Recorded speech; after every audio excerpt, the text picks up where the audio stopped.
Challenging boundaries. Diamori stood in a lush meadow nestled in an emerald and auburn valley between two mountain peaks. She looked ahead and marveled at how endless the grass seemed to extend before her, as far as the eye can see. The Black Mountains, which usually seemed so far away, were close, just a few hundred yards behind her. The edge of the black wildwood was just a stone's throw to her left. Diamori turned in a circle, looking in every direction, north, south, east and west, marveling at the immeasurable landscape as if it were endless stars in an endless sky. The sights forced her lips to curl into a smile and her eyes to fill with wonder, a wonder so powerful she held her labored breath so as not to disturb this perfect moment. She exhaled and grinned. I cannot believe how good this feels, she thought. To be outside the confining four walls of the castle is beautiful, and it is scary. I fear I will never feel the same about the Nyansvit castle, my home, now that I have seen the glories of the world beyond my world. She removed her conical straw hat, her hood and veil, and her gloves. She lifted her exposed face, arms, and skin to the magnificent sun rays raining down on her. The sun's reflection gleamed on her earthy brown skin and she held her arms up and outward. It was a symbolic gesture resembling prayer to a deity. Spirits help me, Diamori said aloud and took a moment to bask in the universe's answer, the warmth and light of the sun. Diamori donned her hood, her straw hat and veil again. Once she slid her gloves on, she dropped to one knee to grapple a wood and silver scabbard at her feet. She quickly slid a bronze gen sword from the sheath and it made an eerie sound that resonated across the meadow. At first glance the sword appears as long and as heavy as Diamori, but she wielded it with ease and purpose. Holding the sword forward by the end of its hilt, she bowed, and launched into an elegant display of exemplary swordsmanship and martial arts kata. Her movements perfectly mimicked Kaelin, but there was a more tribal element to her actions. The worn grass at her feet, the shattered trees dotting the edge of the meadow where the black wildwood begins, all were clear signs that Diamori had practiced here often, despite it being miles away from the castle. The most amazing element of her display of martial arts perfection was her synchronous use of the sword and powerful kicks. Diamori could move the sword swiftly into any position and strike with deadly accuracy, while simultaneously landing a second lethal strike with the sword. Trees were splintered and skewered where she'd kicked a chunk of bark away while effortlessly sliding the blade through 6 inches of living wood. Diamori ended her martial arts dance with the sword in its scabbard and held at her side. She bowed. Suddenly Shayla stepped out of the woods. She was applauding and beaming with pride. Diamori smiled with gratitude, but she also noticed that Shayla carried a scabbard tied to her waist. Well done, my dearest, Shayla said as she untied a magnificent bronze sword tucked inside a silver and black scabbard. But, as you know, trees do not strike back. Let us see how you fare against an opponent who does. With blinding speed and power contrasting her diminutive size, Shayla unsheathed her sword and charged. She attempted a rapid succession of lightning-fast sword strikes, each leveled with enough force to pulverize stone, but Diamori effortlessly evaded the attack. Each time Shayla launched an assault, Diamori parried every strike, dodged every punch, and avoided every kick. The battle was more like an elegant dance between two sophisticates, momentarily interrupted by guttural groans and labored breathing. After having defended or avoided Shayla's attempted strikes, Diamori briefly launched an attack. She used only a fraction of her speed and power but was so swift it was a blur. Shayla could barely deflect the blows, usually only at the last microsecond, and found herself in a clumsy retreat from the assault.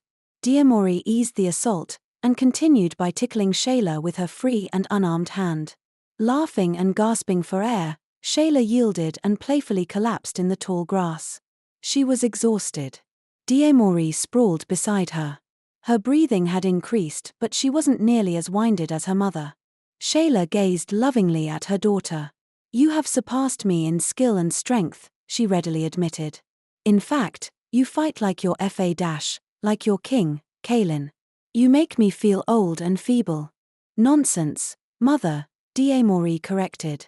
You are as beautiful and as able as you ever were. You flatter me. I think the beauty of the forest has calmed your pride. For now. She offered jokingly. I always wondered about the world beyond the castle, mother. I never imagined the black wildwood would bring me so much peace.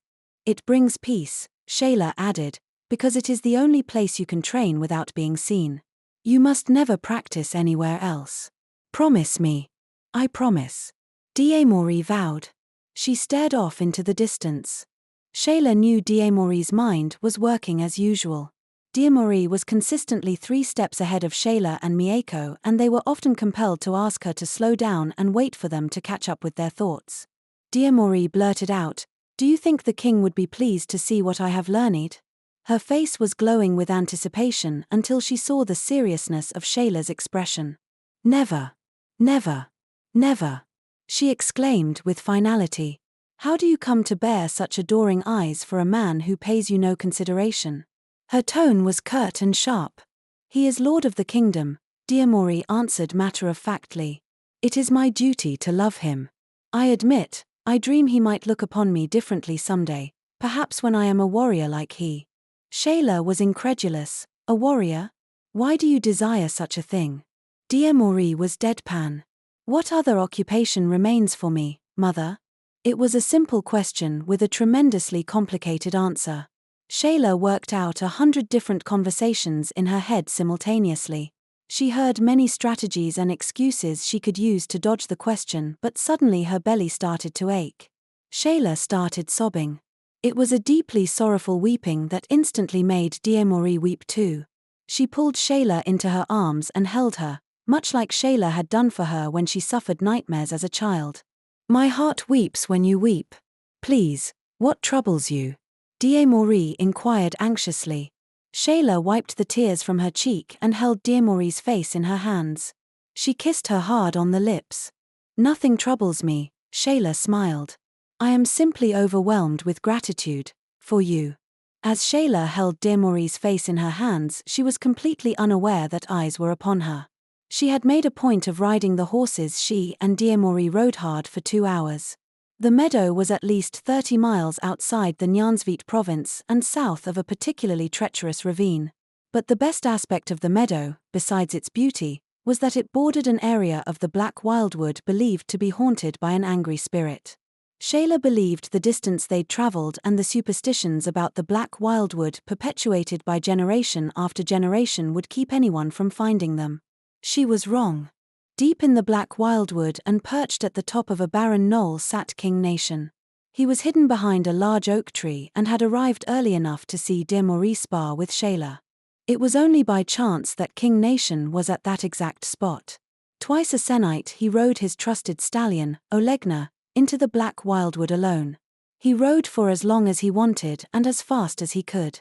On this day, he let the winds decide where he would ride, and fate led him to the exact spot where he now crouched like a spy observing an enemy.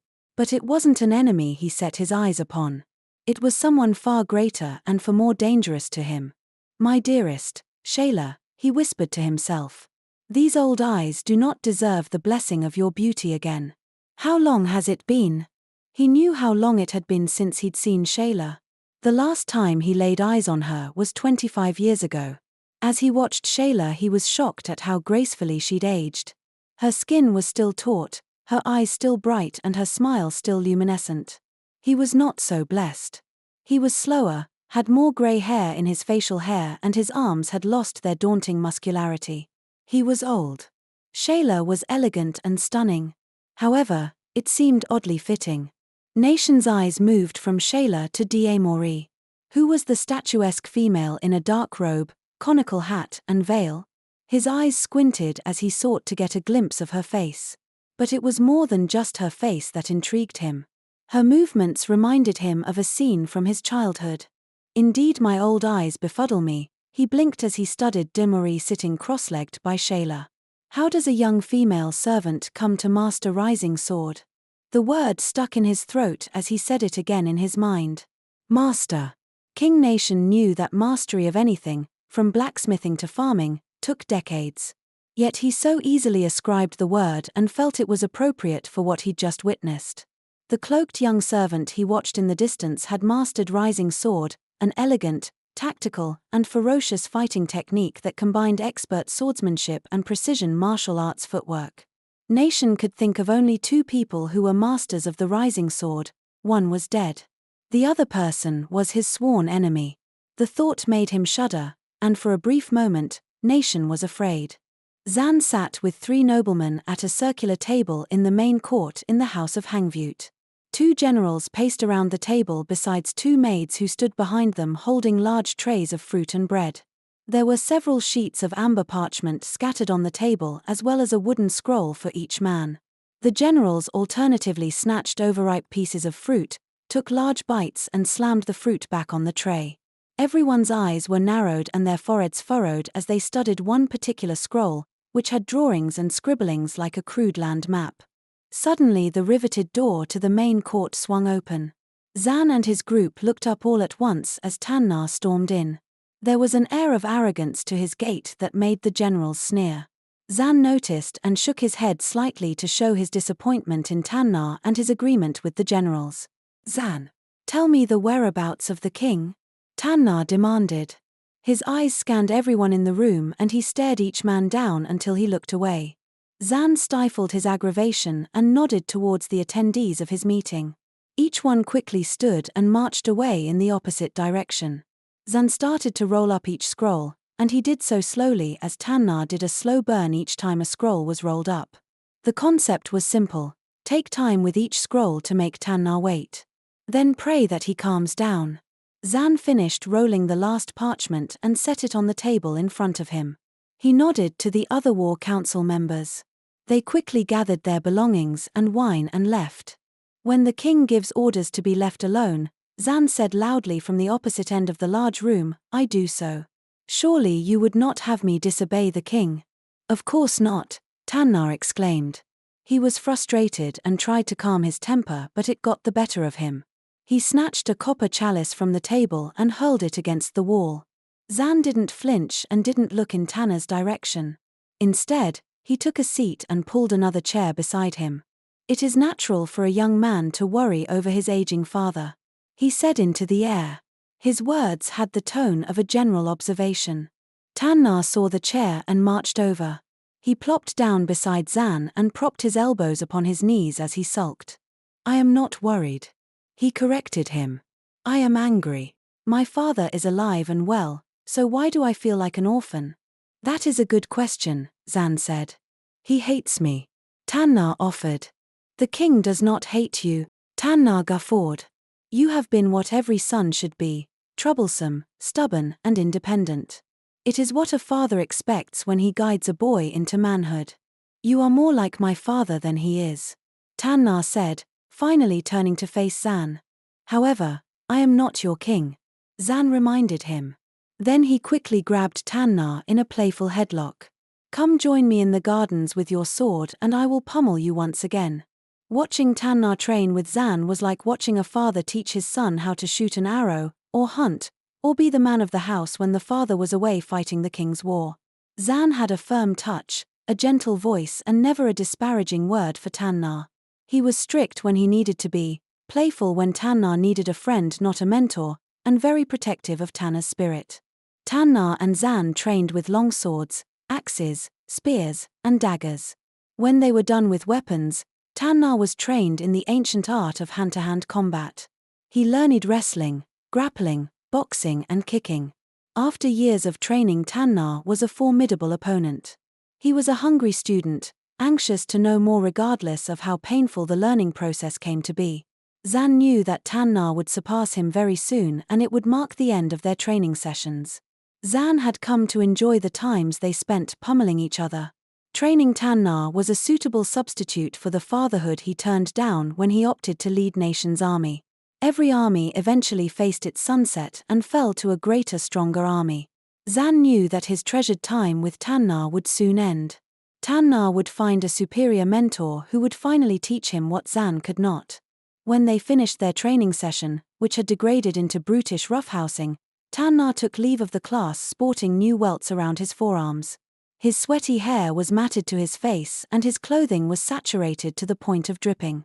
He smiled from ear to ear as he galloped through the hallways humming tunes his mother sang to him at night when he was a child. As he took a shortcut through the grounds to keep anyone from seeing him so unkempt, He peeked into the prayer pagoda where Nation sat on his legs praying and holding a black lotus flower in his hands. Tannar entered and grasped the pommel of his sword. He stood at the doorway for a moment watching Nation with a black expression. "Praying again, I see," Tannar said loudly. Nation was praying and chanting out loud, and Tannar almost shouted to ensure Nation heard every word. Nation did not move. He smiled and kept his eyes closed. "Are there no interesting activities for a prince besides mocking his father?" "I mock you not, father," Tannar said sincerely. "In fact, I would sit and pray with you, but my prayers have gone unanswered. I see no reason to continue them."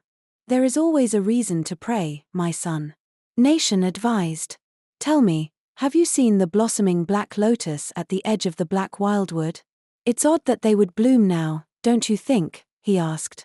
"Perhaps something is amiss in the black wildwood," he mumbled, feigning interest. "No matter," he continued. "I have not taken note of such things. I am too busy training. Zan says I am a great warrior. He tells me I wield a sword like no other. He is an amazing warrior. Zan is a fine warrior and teacher," Nation continued the train of thought. "He instills knowledge of the 4 quadrants of a fighter: strength, honor, patience, and compassion. Balance. I have learned such things," Tannar hastily admitted. He didn't want to digress on a topic that did not suit his motives. "My training is not complete, however. Zan is not the finest warrior in the land. You are. I should be trained in a manner befitting a man of my lineage." Nation stood using only powerful legs that were tucked beneath him. The motion was smooth and effortless. Tannar took a second to gawk at how mighty his father actually was despite his aged appearance. Nation approached Tannar and looked him square in the eyes. "I love you, Tannar." Nation's voice quivered as if he teetered on the verge of tears. His tone suggested he was overwhelmed with love and compassion. His eyes confirmed his heightened emotional state as he continued. "You remind me of your dear mother, who cherished every day of the short time she had with you in this world. Listen to me, my son. What you want, I cannot offer." Tannar retreated from his father's compassionate but steely gaze. For a moment he seems on the verge of tears as well. Nation could see his shoulder tense as he fought the feelings whirling inside of him like a tornado. In an instant Tannar's boyish pouting transformed into adult resentment right before Nation's eyes. His body tensed and his fists clenched. "Once more the heavens turn a deaf ear to me," Tannar scoffed indifferently. "It is time I wash off the stench of disappointment, once and for all ways." Bathing was an important responsibility in the province of Nyansvit. Royalty, the wealthy, tradesmen and servants all followed a tradition of cleanliness that included a ritualistic process handed down to them by their forefathers. For royalty, the process included the construction of the imperial bathing chamber, which included the design of a pond-sized bathtub made of compressed teak. The tub was built above a 4-foot-tall space and had a thin marble bottom that enabled servants to set kindling beneath the tub and light it afire. The flames would lick at the marble and heat the water, causing steam to rise from the large sunken bath. Mieko entered the chamber adorned in a red silk robe. She wafted through the thick stream rising like vapor from jasmine-scented water in a tub adorned with red and white rose petals.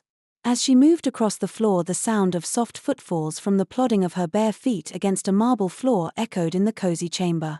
She stopped at the edge of the sunken tub and looked down at her small, dainty and milky white toes curled over the edge of the bath. She gazed over her left shoulder and called out in a whisper.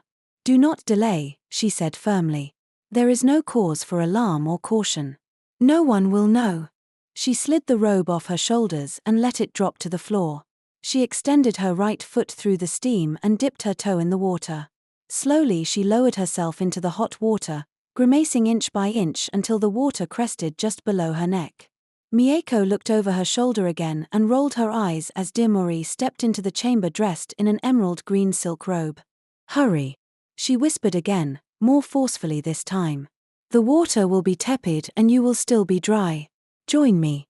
We bathed together in this manner as children all the time. What if the king sees me?" Dimori protested. "My father would not dare enter my mother's chamber unannounced," Mieko reassured her. Diamori shuffled to the edge and disrobed. She lowered her body into the bath while Mieko gasped and marveled at Diamori's strong but utterly womanly body. "By the gods!" Mieko exclaimed. "Those ridiculous hideous cloaks and veils have hidden the truth. You are a beautiful woman. You are being silly." Diamori blushed as she gave Mieko a basin and offered her back to her sister. Mieko dipped the basin underwater, filling it with jasmine water and rose petals. She held it high and poured it over Diamori's back. "I barely speak adequately," Mieko corrected her. "How could I have missed this?" she said woefully. "I am a princess, but I cannot compare to you. Now you fish for compliments when you know you are the most beautiful princess in the house of Nyansvit." Mieko dipped the basin again and poured water over Diamori back. "I am the only princess in the house of Nyansvit." She moved closer to pour water over Diamori's curly shoulder-length locks and grimaced at the sharp smell stinging her nose. "You," she retreated a step, holding her nose. "You smell earthy like loam from the forest floor." Diamori's heart skipped a beat. She'd been spending so much time in the black wildwood the fertile and organic scents lingered over her body. "Oh, the queen and I were picking mushrooms in the garden. That is all." She lied. Mieko stopped pouring water over her back. "In the garden?" Diamori shrugged and grunted incoherently, hoping Mieko wouldn't pry any further. Mieko splashed through the water as she circled Diamori and came face to face with her. "Now Diamori," she began with her arms folded across her chest. "Why do you insist on calling Mother, the Queen? She is our mother. We took an oath on it long ago." "I mean no disrespect," Diamori replied, relieved. "No disrespect." Mieko grimaced. "Hush. I will have no servant talk in our bath. We are a family. She is our mother, even though you and she are always sneaking off together without me. Do you see that?" Diamori asked with too much anxiety in her voice. "I see all things," Mieko exclaimed as she dunked Diamori's head underwater. She stood back and watched as Diamori emerged like a shark racing to the surface. Her face was ripe with euphoria and contentment. "This feels magnificent," Diamori shouted. Mieko laughed at Diamori's joy and offered her back to her. Diamori searched the bottom of the tub with her toes until she found the basin. She submerged it until it was filled and began pouring the scented water across Mieko's shoulders and back. "Diamori, we should be together like this all the time. Instead we scuttle to Mother's chamber or the courtyard." There was an air of despondency in Mieko's voice that concerned Diamori. She embraced Mieko's back, kissed her forehead and took a comb from a tray beside the tub. She splashed water on Mieko's hair and ran the comb through her fine locks. "Mieko, you are the daughter of the king and queen," Diamori reminded her. "I am a servant. Yet you love me and keep me at your side. I am not so ungrateful that I weep over my station. What if we could have more?" Mieko quizzed with excitement and an air of rebelliousness in her voice. "What if we asked Falson to grant a favor?" Diamori's expression turned dark. "No. Do not say that name around me ever again. He frightens me." "Why?" Mieko demanded. She turned around to look Diamori in the eye. She knew immediately that something was wrong. "What happened?" "He is mean," Diamori said meekly, avoiding her penetrating gaze. "I do not like the way he looks at you. Do not worry over that sour man. My father has taught me well, and I will always protect you. But it is time we do new things." "New? What else is there?" said Diamori. Mieko smiled devilishly. "Trust me. There is so much more. The black lotus blossoms." There weren't many people who could sneak up on King Nation. He was legendary on the battlefield as one who could hear the enemy's advance from miles away in the blackness of night. But Nation was oblivious to the creaking of his chamber door as it slowly swung open and a long silhouette reached past the torchlight and hung over him as he sat in his favorite shabby chair. His chair had been placed next to his wife's royal throne, which had been relocated from the throne room after her death. The silhouette moved deeper into the room and cast an ominous shadow. Finally, Nation looked up and over his shoulder at the lanky man standing behind him. It was Elder. He marched in and began to recite a familiar statement. Your wife died in my arms, Elder began. She knew only one thing: chasing the legend is tempting fate, and only death it will bring. Swear your oath, here and now, protect our hidden fruit. Tannar must live, he must never learn twisting dagger or his life is moot. Nation leapt from his chair, gripped Elder by his abdomen above his navel. With only one hand he lifted Elder 4 inches off the floor and pinned him to the brick wall. Cease your vile words, Nation bellowed. Stop. I will not, my lord. Elder spoke quietly, but there was authority in his tone, as if he had clout that transcended the king's power. You made an oath, my lord. Your queen made me swear, and you have sworn on her afterlife. Nation released Elder and limped towards the window. He stopped a few feet away and stared out into the blackness at the shape of the Black Mountain in the far distance. Fear not, he mumbled weakly. My dreams of the promise have faded, and so has the light of life from my eyes. He turned to Elder to emphasize his next words directly, looking eye to eye. I die 1,000 deaths upholding an oath that compels my son's hatred. He said matter-of-factly and tucked his hands behind his back. This you do for a reason greater than yourself, my lord. Elder nodded his agreement and marched out. Nation stood silently for a few moments as the soft footfalls of Elder's boots faded away. He inhaled grandly and let it out slowly as his mind worked to sort the sudden flow of action and thought through his mind and body. He removed his right hand from behind his back and pinched his chin between his bony thumb and forefinger. Yes, I do this for a reason, he resigned himself, yet I feel a sputter of hope in my spirit each time I walk the loam of the black wildwood. Indeed, something is amiss. Despite the ongoing threat of raider attacks, the grasslands were considered safe. The grasslands were an amazing fertile area nestled in the valley of rolling hills and covered with tall bright green reeds of grass. The grasslands stretched a distance parallel to the black wildwood, and the road through the area carved a path that only broached the forest by a few yards, so there was little chance of an unseen attack. It was one of the few areas considered untouchable. 20 warriors on horseback wearing the crest of the Nyansvit castle escorted a horse-drawn imperial carriage along the secluded road. Inside the carriage Mieko and Diamori sat holding hands facing each other, giggling like adolescents as the bumpy road jostled them left and right.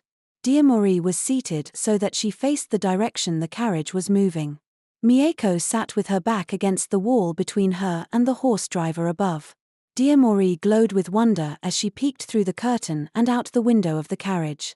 She was careful to ensure none of the warriors who formed a protected gauntlet around the carriage saw her without her hood and veil, but she couldn't pass up seeing the landscape as the carriage rolled past. Where are we going, Mieko? Diamori blurted out once again. Mieko was exasperated. For the third time, there is a clearing not far from here where deer and rabbits are so brazen they eat out of your hands. Diamori was in shock with glee. I have never seen a deer up close, and certainly have not touched one. I can hardly believe you convinced the king to allow me out of the castle. How did you do such a thing? By telling him absolutely nothing, Mieko confessed. I asked Fulson. He gave his blessing and vowed to keep our secret. He even arranged this escort for our caravan. She waited a few moments as she searched her mind for the right words. Diamori, I believe Fulson is fond of me. Mieko and Diamori locked eyes with deadpan expressions. You, they exclaimed together in sing-song voices. You are devious, sister. Diamori accused. Of course I am, she agreed. I am a princess. But do not share this information with your mother during one of your many trips to the garden alone. This is a secret for sisters only. Diamori nodded and was suddenly thrown forward as the carriage came to an abrupt stop. Before she'd even recovered from the jolt, she had tucked her hand behind Mieko's head to cushion her from crashing the back of her head into the wooden carriage as it came to an abrupt stop. The girls could feel the tremble of the earth as it rumbled with the impact of approaching hoofbeats. What's happening? Mieko said as she scrambled to her feet and leaned forward to peek out the window. Diamori abruptly pulled her back onto the bench. Do not look there, she said firmly. The roar of driving hoofbeats in the distance continued, and the girls could make out the sound of horses whinnying closer to the carriage and scrambling in all directions. And then came the sound that made their skin crawl. "Raiders!" screamed the leader of the garrison assigned to protect the princess. "Defend the carriage!" The lead warrior's face appeared at the carriage window. "Stay inside, princess," he demanded. He was visibly nervous and unsure, and then gone in the instant. Mieko and Diemori huddled together with their arms wrapped in petrified embraces. The thunder of hoofbeats was drowned out by throaty battle cries, spine-tingling screams of pain, and accentuated by the metallic clank of blade against blade. The tiny carriage was bombarded with echoes of men calling out military battle formations and screaming in pain. Quickly the sound engulfed the carriage, and Mieko was sure the fighting was just outside the carriage door, but she had no way of knowing if the warriors of Nyansvit were winning or losing. Diemori and Mieko were trembling in each other's arms when suddenly all went quiet. The air was dead as ringing of metal against metal abruptly ceased. Horses were still. The sounds of men were gone. There was only a slight rustle from a tepid breeze that blew through the carriage windows. "Is it over?" Mieko questioned as she looked into Diemori's eyes for an answer but found only fear. She moved toward the window but was pulled back into her seat. "Stay inside," Diemori said firmly. "Diemori, I am the princess. The men outside have sworn to give their lives to protect me. What if they are injured? Or worse? I must see their condition for myself." Mieko reached for the carriage door, but Diemori snatched her hand before she grabbed the handle. "Mieko, no!" she shouted. Mieko turned to Diemori with eyes that were compassionate and fearless. "Mother says we must always care for our people," she said softly. Mieko crept to the carriage door, placed her hand on the handle and looked at Diemori once more. Diemori shook her head. Mieko smiled. Suddenly a raider swung the door open, reached in, grabbed Mieko by the blouse collar and snatched her out. The door was swiftly swung shut as Diemori cowered on the floor like a frightened child. "Stay inside, servant." Lord Bird's deep and dark voice boomed from outside. "Stay, and you will live to deliver news of how Lords Moon and Bird captured your princess." Diemori was frozen on the floor, and the raider's voice sent shockwaves through her body, which was already shaking violently. Even though she was sobbing, Diemori could hear Mieko's muffled screams fading, and Diemori knew Mieko was being taken away. The last scream was abruptly stopped, and the silence unnerved Diemori. She peeked outside and saw one thing: a black lotus flower. The flower had been growing in a small stream that ran parallel to the road. It was flourishing, thriving. Conveniently, or perhaps a matter of fate, the blossom was directly in Diemori's line of sight. Diemori had been terrified when she first peeked out the window of the carriage. Once she'd seen the black lotus, it took only a few moments for her fear to give way to anger. Outside the carriage, Bird slipped a burlap sack over Mieko's head. His large muscular arms and full beard made him easily recognizable by the 10 raiders assembled around him, standing guard over the fallen Nyansvit warriors. 3 of the warriors groaned from their severe injuries. The rest lay still, mortally wounded by the superior number of raiders. 5 raiders were slain in the assault, and their brethren quickly confiscated their clothes and weapons. Bird pulled the sash, and Mieko gagged from the tight string around her neck. He lifted her with ease and tossed her fragile body over his shoulder like a sack. He took a step towards his waiting horse, but something caught his attention. The servant inside wasn't sitting still. She was moving, jostling the carriage, making it rock on its wheels. He turned back to the carriage. "What is she doing in there?" Bird said with uneasiness. He motioned towards the carriage. 2 raiders readied their swords and marched towards the conveyance when suddenly the carriage door exploded outward in a flurry of splintered wood. The 2 raiders were knocked backwards as Diemori jumped out. She was fully covered by her hooded cloak and veil. She grabbed the door frame and somersaulted to the top of the carriage. She clenched her fists dramatically and pointed to Mieko, who Bird now held as a shield in front of him. Bird guffawed, unimpressed. He motioned to the remaining raiders, and they surrounded the carriage with swords and spears held at the ready. "Cheap parlor tricks and acrobatics will not save you or the princess from the sharper aspects of my sword, cloaked one." He spat with devious eyes. He pulled a dagger from a sheath tied to his waist and held the point at Mieko's throat. The raiders moved in for the kill. Instinct took over. Diemori effortlessly somersaulted off the top of the carriage, twisted in midair and landed behind the raiders. When the raiders turned to attack, she was already on them, kicking, punching, evading what would have been fatal swings of swords and thrusts of spears. She fought like a tigress, a blur of form and function, showcasing a mastery of a technique she didn't know was called rising sword. Her small, tightly squeezed fists found cheeks, noses and clavicles to crush. Her kicks shattered bones in the raiders' legs and arms. When she aimed high, she dug the heel of her feet into their chests and sternums. If the downed warriors were watching, they would have sworn that King Kaelin was fighting the raiders, not Diemori. Her moves were his moves, and if she possessed his strength and power, the fight would have been over already. She quickly dispensed with the first wave of the raider attack and took a defensive stance when the second wave approached. She grabbed an empty scabbard and held it like a sword. She felt better with the blunt instrument instead of the razor-sharp bronze sword she practiced with. She knew that Mieko's life was in danger, but she could not bring herself to exchange blood for blood. She did not want to kill anyone, even the raiders. Still, she was angry that the violent men had threatened her sister. Pummeling them into unconsciousness seemed a fair punishment for their brutish behavior. She was swift and cat-like, and Bird could not believe his eyes. His men lay moaning on the ground as Diemori made another dramatic fist clench and pointed to Mieko. "Who are you?" he begged as he held a dagger to Mieko's jugular. "Move again and I will deliver her head to the dirt at your feet," he warned as the tip of the dagger lightly pierced Mieko's skin at the side of her neck. Diemori's legs wobbled when she saw a drop of Mieko's blood. It was all she could do to refrain from fainting, for the thought of losing Mieko was unbearable. Mieko had tried to see what was going on around her, and why there was a sudden tone of fear in her captor's voice. Unfortunately, the thick burlap sack obscured her vision. She was concerned about Diemori, but since she'd heard the big raider who grabbed her tell Diemori to stay inside, she supposed her sister was safe for now. She knew her father would pay any ransom for her return. She would see to it that the families of the warriors who died protecting her had everything they needed.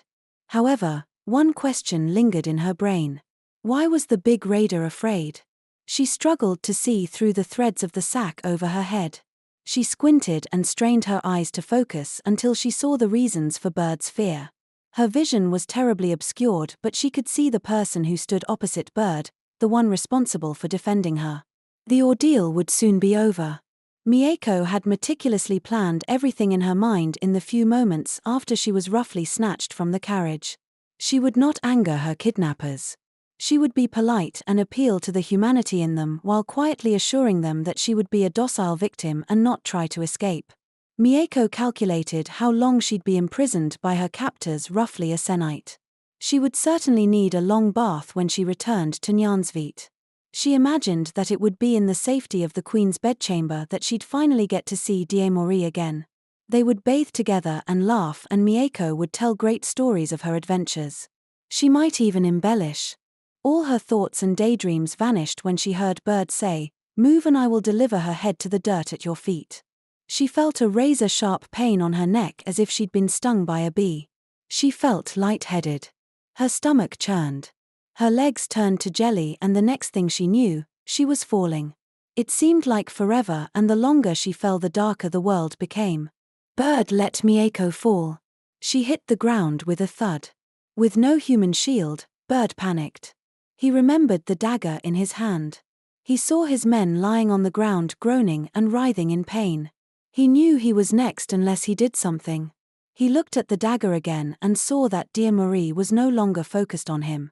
Her head was tilted downward toward the princess. He flipped the dagger in his hand, grabbed the handle and hurled it at Diemori, aimed perfectly at center mass to hit her chest. Diemori's worst nightmare raced through her mind. She was too late. She had spent too much time on the floor of the carriage, paralyzed by fear, and now Mieko was dying.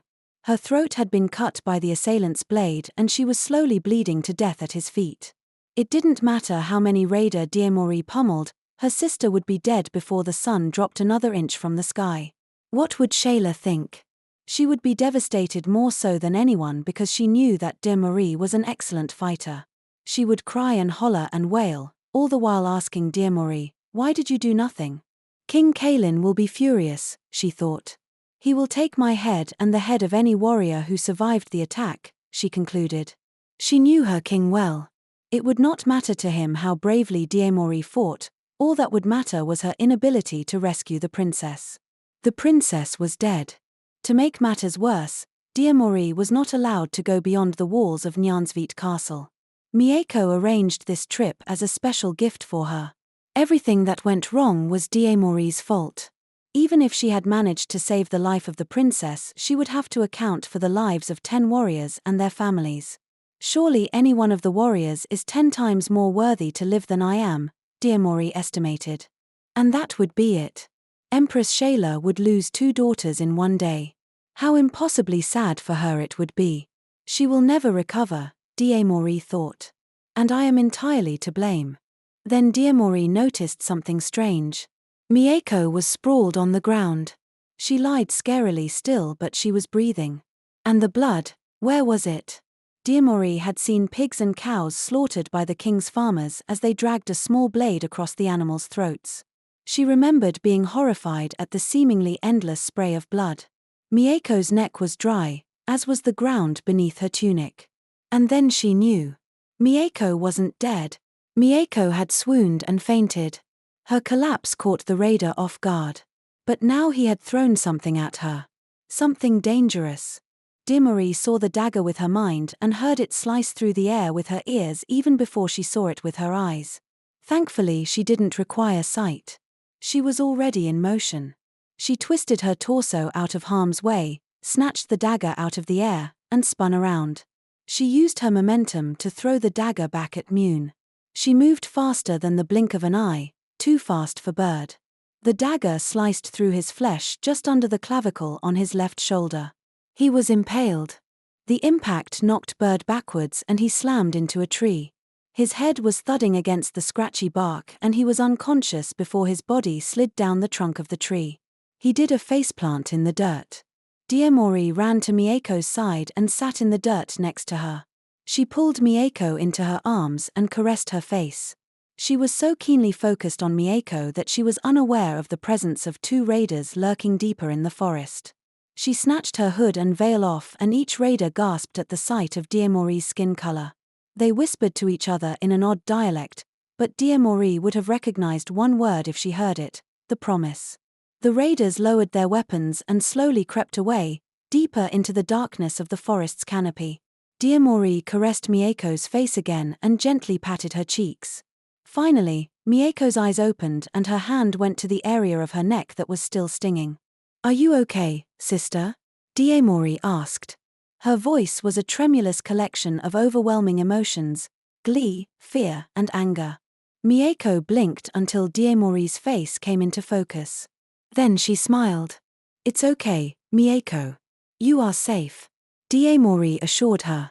"I know," Mieko responded confidently. "Did you see him?" "See whom?" "The magnificent man who rescued me," she said breathlessly with eyes as big and bright as the stars. "The lick of the cane." Kalin paced in the physician's chamber like an angry tiger. Everyone in the hall felt his silent fury as they eagerly awaited results from Ping's examination of Mieko. Ping and Mieko were shielded from the others by a partition screen with a hand-drawn image of cherry blossoms. Shayla, Eolin, and Diemori were cautiously optimistic about the pending prognosis as Falson, Safford and 10 warriors stood guard. Shayla was more concerned about the guards than Mieko's exam. She'd already spoken at length with Mieko and knew that her daughter was healthy and unharmed. Mieko never kept secrets from her and she wouldn't dare start now. But the guards were another matter. There was no need for them in the apothecary suite. The castle of Nyansvit was guarded on all sides by some of the fiercest warriors in the land. The only purpose the guards served was to be on hand for King Kalin's spontaneous bidding. That meant whomever he deemed responsible for the attack on Mieko would suffer his immediate and unmerciful wrath. To Shayla, this meant trouble for Diemori. Mieko brushed away Ping's hand and jumped up from the chair. She was frustrated. "I assure you," there was an edge to her voice. "They did not hurt me. I am already embarrassed to admit I fainted. Do not embarrass me more." Shayla marched behind the screen and stood by Mieko's side. "Nonsense," Shayla refuted. You will be examined. There is no question about it. She turned to Ping. Cousin Ping, please continue. Mieko sat down and Shayla rejoined the others. She purposely did not meet eyes with Diemori. There were too many foreign eyes upon them and Kalen himself seemed more aware of Diemori's presence than he ever was. She felt the need to play it safe and that meant she had to distance herself from Diemori. Fulson seemed agitated and he began pacing behind Kalen. He wasn't nearly as foreboding as the king. My lord, if the princess had been hurt I would have cut nation's throat myself, he exclaimed rather suddenly. Shayla rolled her eyes to accentuate the incredulous expression she boldly showed Fulson. Please, do not compare your invented concern with that of your queen and king, Fulson. Empress Shayla, surely you agree that an attempt against the princess is a wanton act of war. Fulson ignored her snipe. He knew it was an argument he could not win. Shayla glowered even more suspiciously. How can you not see this heinous act is the work of raiders, not King Nation? Mieko stepped from behind the screen. Everyone's eyes went to Ping. He nodded his approval. Mieko was unharmed. Mother is right. Mieko concluded. The men smelled like filthy woodsmen, not like a king's nation's imperial guard. Silence. Kalen's voice thundered. I will not have another word from you, Mieko. And no one will mention nation's name again. Safford stepped forward. He could see Kelly's rage was stoked by the mention of King Nation. He thought a distraction was in order. My lord, perhaps we should discuss the man who rescued the princess, he said with a smooth voice that he hoped would change the tone in the room. I have checked with my men. He is not one of our warriors. I wish I could be of better service, Captain Safford, Mieko uttered. But I could not see his face. I do know he was as big as a bear. He wore a hooded cloak and a straw hat, and fought like a dragon. Diemori started to step forward, but Shayla pushed her back before anyone noticed. Whomever this fine man is, Shayla began, he has our eternal gratitude. Does he not, my lord? Sounds as if he was a wanderer, Safford added. A wanderer? Kalen questioned, as he stood eye to eye with Safford. A wanderer who defeats 20 raiders and leaves 2 defenseless women unharmed and untouched. He shook his head with condescending disbelief. He moved past Safford and stopped a few feet from Diemori. He took a sideways glance at her and made a mental note of her dusty cloak. No, he said with finality. There is more to this. Kalen snapped his fingers as he marched away. Safford bowed to the queen and princess. He smiled at Diemori then turned on his heels and followed the king. Shayla took Mieko by the arm and started to usher her away. Fulson moved quickly and stood in their path. He looked Mieko directly in the eyes for a moment, before he bowed. I am eternally relieved and grateful to the gods that you are unharmed, Princess Mieko. I am grateful for your concern, Fulson. Mieko replied. She kept his gaze as he nodded in return. Fulson bowed again and turned to the Shayla. He lowered his eyes before he bowed. He didn't bother to wait for a response. He knew none would come. He quickly spun and followed in the path of the king. The queen's bedchamber was a welcome respite from the day's events. Eowyn helped Mieko disrobe and slide into the warm bath she'd drawn as soon as she'd heard the princess was safe and on her way home. As Mieko soaked in the tub, Eowyn applied a sticky antiseptic to the small cut on her neck. As Mieko relaxed, Shayla sat with Diemori at the edge of the large bed. Diemori could tell that Shayla was desperately trying to contain her anger. Finally, Shayla jumped to her feet and pointed her finger at Diemori. Each time I try to stop my mind from considering the misery that could have taken place, I am overcome with anger. Shayla whispered sternly. I am overcome with grief. Do not grieve, mother. Diemori said, matter of fact. Mieko is safe. Shayla stared at Diemori. She was dumbfounded. Surely you do not believe my concern is only for Mieko. What would make you think such a thing? Because she is the princess. Diemori replied flatly. Nonsense, Shayla corrected. If the king discovers you are Mieko's masked savior, he will take your head. Shayla sat down to calm herself. She took a deep breath, inched closer to Diemori, smoothed her tunic and took her daughter's hand. Now, we must wait and pray that we have not unearthed the king's suspicions, she said plainly. D'Amory nodded. A few moments passed and Shayla leaned closer to whisper, "Did you really defeat 10 raiders?" D'Amory was surprised by her mother's candid curiosity. She didn't know how to answer except to speak truthfully. "Yes, mother," she said plainly. "It was easy. However, I severely injured the man who held the knife to Mieko's throat. I got angry and now I feel guilty." Shayla guffawed and her eyes beamed as bright as the sun. She threw her arms around D'Amory and embraced her. It was a powerfully tight hug and D'Amory got the impression that something had changed between them. Shayla had never squeezed her so tight for so long. For a second D'Amory thought she might pass out from lack of air.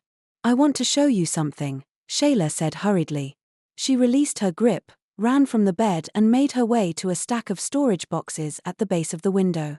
She lifted out an oblong box and then a long object wrapped in linen and silk. She unwrapped the object and held a magnificent sword. She was careful to keep the linen between the sword and her hands to keep from touching the polished iron. She presented the sword to D'Amory but kept it far enough away so that she knew not to touch it. "This is the sword of Hartimer. It was given to me by Emperor Gerwulf the day before I wed King Kaelin." Gerwulf had 2 swords, each made of iron taken from rock deep beneath the black wildwood and forged in fires stoked with giant sequoias cut from the black wildwood. The swords were meant to be signs of hope. Emperor Gerwulf believed that in hope there is strength, courage and wisdom. "It is beautiful, mother." D'Amory stared as the sword listened under the torchlight. "You stated there were 2 swords. Does King Kaelin have the other?" Shayla shook her head once. "The sword of Tyngzes. It means the compassionate ruler. Emperor Gerwulf made it for Kaelin. However, he never gave it to the king." D'Amory had admired the sword from far long enough. Her interest piqued, she reached out to touch it. Shayla withdrew the sword quickly and pushed the child's hand away. "No," she said abruptly. "You cannot choose the sword. The sword must choose you. According to legend, if you are not the sword's true master you will die 1,000 cuts with a single touch." D'Amory quickly withdrew her hands. "I do not wish that upon anyone," she muttered. "Thank you for showing me such a fine weapon." Shayla ritualistically wrapped and boxed the sword then returned it to the storage case. Just as she was done, Eowyn entered. She fidgeted and seemed nervous as she cleared her through to speak. "Forgive me, Empress Shayla," she said meekly. "The king has requested that D'Amory join him in the monarch's chamber." Shayla nodded her understanding and waited for Eowyn to leave. When the door closed she turned to D'Amory and held up forefinger as a warning. "Admit nothing to the king. Do you understand?" she demanded. D'Amory nodded. Shayla embraced her once more and D'Amory recognized the tightness of her clinch. It was full of desperation and hope, and she understood why it felt that way. In the past D'Amory had dreamed and prayed in hopes the king would invite her into his study. On the day he'd actually done so and she found herself filled with fright. She could very well be walking into a gauntlet of the king's rage but there was no turning back. Forsen and Safford waited at the king's desk as Kaelin calmly scribbled a note on rice paper using his favorite quill. The 2 men had no idea what the king was writing but the concern on their faces revealed their deep-seated anxiety. After a few moments, Kaelin rolled the paper up, fit it into a scroll and handed it to Forsen. Forsen was afraid to ask about the message. "We must respond to nation's actions," Kaelin said calmly. "Under the cloak of peace send 2 monks with this message." "The cloak of peace?" Forsen questioned as he handed the scroll to Safford. Safford was a military man and Forsen knew he would not go into any situation without knowing the objective and what he was up against. Safford swiftly opened the scroll to read. Kaelin didn't object. Safford's demeanor became increasingly disquieted as he continued to read. He finished, rolled the parchment up inside the scroll and handed it back to Forsen. "My lord," he started slowly and cautiously, "do you truly desire this particular message be delivered by our emissaries?" Kaelin harumphed and began to pace. Forsen could stifle his fear no longer. In fact, what scared him now intrigued him. He opened the scroll and read, His eyes danced and Safford could see the monk's mind working. His face grew dark and his eyes seemed to recess deeper into his head. Safford remembered that expression. It was the same face Fulson displayed when Safford took the baby from the widow Ling. Safford watched as Fulson's deviousness transmogrified into an evil sneer. "It is a fitting gambit for the longevity of your kingdom," Fulson proclaimed as he rolled the parchment with finality. Safford felt the need to appeal to Kaelin's sense of fair play. He stepped forward and dropped to one knee. "My lord, if our emissaries are to deliver this message, they will surely die. King Nation will view them as assassins and they will be treated as such." "So be it," Kaelin answered. "Send our most loyal and fierce warriors. Let them give their lives for their kingdom." Kaelin dismissed the men with a flick of his wrist. As Safford followed Fulson outside, he saw Dimori standing in the hall, covered head to toe in cloak and veils. It was an odd sight. Never had a servant come this close to the monarch's chamber. Safford had witnessed Kaelin's scathing reception of Dimori several times in the past, which made her appearance even more curious. Nevertheless, Dimori stood stolidly, summoned by the king. Safford was so puzzled by the circumstance that he couldn't take his eyes off Dimori. Dimori felt him stare and lifted her head to meet his gaze. Safford was compelled to smile happily, while at the same time, he felt very afraid for the young woman standing before him. He said a silent prayer for her and kept moving down the hall. Kaelin was pacing again as Dimori entered the chamber. Her vision of the rugged man powerfully moving back and forth nearly made Dimori retreat into the hall.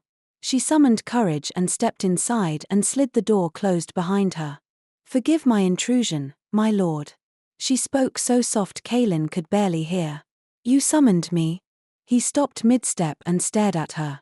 For a moment, Dimori wanted to crawl into her own skin to get away from his penetrating gaze, but she could see that the king's expression was not the hard countenance she came to expect. His eyes were soft and the perpetual sneer on his lips was absent. Kaelin motioned for Dimori to sit on a fur ottoman beside his desk. She couldn't move. Her legs felt like lead and she knew if she dared move she would fall flat on her face. Besides, no one had the right to remain seated when the king stood. No one. Kaelin motioned again. This time his gesture was firmer. Dimori had feeling in her legs again and she reluctantly took the requisite steps to reach the ottoman. She tried valiantly not to fall down onto the ottoman and managed to plop into the cushioned mink surface. She held focus on the floor. She did not want to make the mistake of looking Kaelin in the eyes again. "Your safety is of particular importance to Empress Shayla," Kaelin said, matter of fact. "I am eternally grateful for Empress Shayla's concern, my lord." Dimori replied. Kaelin paced some more, but this time he moved closer. He walked in a tight circle around Dimori. He stopped in front of her. She kept her gaze on the floor. "Remove your gloves and show me your hands," he quietly demanded. Dimori's shoulders jerked in surprise and she unconsciously started wringing her hands. This was not what she expected. "You have expressly forbidden me from exposing my skin in your presence," she protested. "Show me at once," Kaelin demanded. There was no alternative. The king had spoken. Dimori stood, smoothed out her robe and began to roll up her sleeves. She moved tentatively and deliberately, hoping Kaelin would change his mind before she exposed her skin to him. After she rolled her sleeves up to her elbows, she tugged at the long gloves she wore. She pulled on finger after finger until the gloves were loose enough. Then she quickly pulled her gloves off her hands and dropped them on the ottoman. Her skin glistened with perspiration and heat. The cool air in the chamber fanned her fiery epidermis and raised goosebumps over her arms. Kaelin very gently took her small feminine hands into his monstrously large hands. He lifted her hands higher and tugged at her fingers for a closer look. There he saw what he had suspected. Deep within her dark skin, Kaelin could see bruises on her knuckles. "I grew up in the time of war," he softly confessed to her. "I have seen many battles and I know when someone has had to struggle. Take off your hood and look at me." Dimori wanted to protest but she quickly reconsidered. Besides, she found these events warm and loving, despite the fact that she was trembling. She removed her hood and pulled the veil away from her face. Against her better judgment she looked up at Kaelin, who towered above her like a mountain. Her eyes met his eyes. Kaelin gasped at Diemori's radiant beauty. His jaw hung low, his lips quivered but no words could be uttered from his mouth. They stared at each other for an eternity and Diemori swore she saw the corners of his mouth start to curl up into a smile as she dropped her gaze to the floor. Kaelin kneeled beside her and took her hands in his once more. "Did the raiders see you like this?" he said softly. "In this manner, without your cloak? Or worse?" Diemori was unsure of his question. She answered the only way she knew how. "I assure you, my lord. The raiders did not see my face." Kaelin involuntarily squeezed her hands. His grip was so hard she almost cried out in pain. "The raiders violate women without prejudice," he reminded her. "It is not your face that concerns me." Diemori looked up again. She almost gasped when she did. She saw fear in the king's eyes for the first time in her lifetime. There was fear and deep sadness. She wanted to comfort him and assure him that she had not been violated. What's more, she wanted to tell Kaelin that she fought like he would have fought to save his daughter, Mieko. She wanted to tell him that she was a skilled warrior and would give her life for him and for the kingdom. She couldn't resist. She reached out and gently touched his face. Her lips trembled as she spoke and she knew why. It was because her love for her king was bubbling over and there was no way she could not stop it. "I give you my word. The raiders did not violate me," she began, trying to keep the tremor in her voice to a minimum. "What is more, I am moved by your regard for my safety, my lord. I have lived for this moment all my life. And now, it makes me love you even more." Her childlike confession of love professed through big innocent eyes jolted Kaelin as if a powerful blow had struck him. He stumbled back and put distance between him and the face that cried out to him for any sign of reciprocation. He felt a tug at his heart, an all too familiar weakness that invaded his body when he first took Shayla into his arms long ago. He began to feel emotions he hadn't felt since he was a child, then later, a young man. But with those feelings came vulnerability. No. He was a king. He could never allow himself to experience anything that would incapacitate him in the face of the enemy. No, the beautiful young creature who stood before him, who moved like him, who spoke like him, who loved the woman he was once so madly in love with, had to be denied, once and for all. The softness in his face withered away and all that was visible was a terrible apathy. "You must not idolize me," he commanded in a low voice. "Are you not pleased that I love you?" She was confused. Since she had first laid eyes on the king, she believed that if he knew she loved and revered him he might think better of her. Such was not the case. He was rejecting her in a more profound way than ever before. "You disobeyed my orders," he shouted. "There must be consequences. Strokes from the cane will snatch the bitter taste of affection from your lips."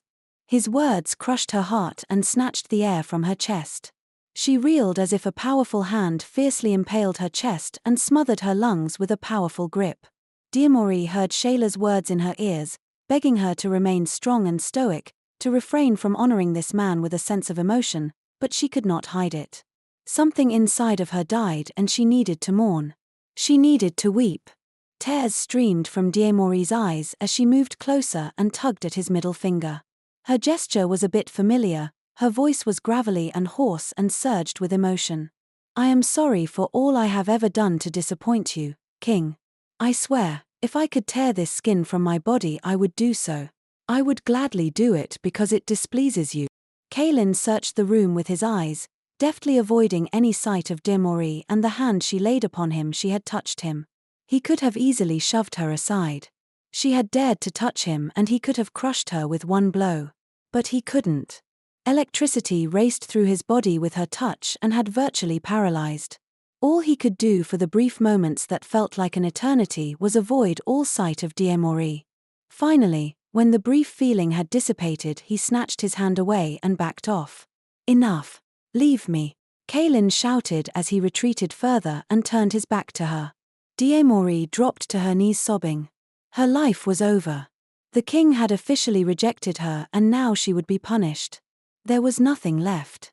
She had no hope and no interest in seeing the morning sun. She felt the sting of bile in her throat, and then a very unfamiliar emotion surged inside her. She felt heat in her toes, her throat, and in her throbbing head. Rage coursed through the blood in her veins like an overflowing dam. Her eyes narrowed, and for a brief moment she resembled the menacing countenance of Kaelin when he was upset. "No matter what I do, you are not pleased," she shouted through blubbering sobs. "I know that a king must be a hard man. I understand this. But I do not understand why you hate me so." She sat on her legs and looked at the back of the king's head. She pleaded, "What have I ever done to you besides love you as I should?" She crawled to her feet and scampered off. She did not see Kaelin as he wiped his eyes with his sleeve to dismiss the tears streaming down his face. When Kaelin was sure Diemori had left, he started pacing again. He had no other choice. His entire body was filled with a raw energy that required him to move. He could feel an assortment of emotions churning through his mind and body, from his boots to his fingertips, to his very soul. The room suddenly felt too small. The walls seemed to move in closer. His chest tightened and his lungs struggled against an unknown assailant. He felt claustrophobic. Kaelin bounded out of the room like a bull. He galloped down the hall, through the main corridor, past maids and servants who pressed their backs against the walls as he raced out the back entrance of Nyansvit Castle. He didn't stop running even after he felt the cool breeze of the night air on his face. He plodded past the servants' houses and nearly knocked Eilin off her feet as she gathered firewood.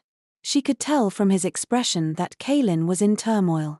She did not know what became of the meeting between Kaelin and Diemori, and thus she automatically feared the worst. There was a sinking feeling in her stomach and her throat started to close tight, threatening to seal off her airways. Her hands trembled and she could already feel the tears streaming down her face, although she did not feel the sadness that usually accompanies them. There was only one thing she could do to quiet the boiling acid in her stomach. She had to see Empress Shayla. Eilin raced into Nyansvit Castle, through the halls and up the servants' stairs leading to the royal wing where Shayla's bedchamber resided. Her face was wet with tears and her vision was blurry from more tears welling up in her eyes. When she'd reached the queen's door, she stopped a moment to clean up and wiped her face with her sleeve. She rapped hard on the door several times. Shayla snatched the door open and did a double-take at Eilin. "Eilin, what's wrong?" "My lady, the king is in the gardens and he is quite upset," Eilin answered. "I know he met with Diemori and I am concerned about her." Shayla checked the hall, looking left and then right. She grabbed Eilин's arm and tugged her inside. "Diemori is in reasonable health," Shayla informed Eilin. "But she is quite heartbroken over what Kaelin discussed with her, but she will not confide in me." "Perhaps she will confide in you, Eilin." Eilin nodded. She would do anything for Empress Shayla and Diemori. "Good. Go to her. Persuade her to engage in discourse.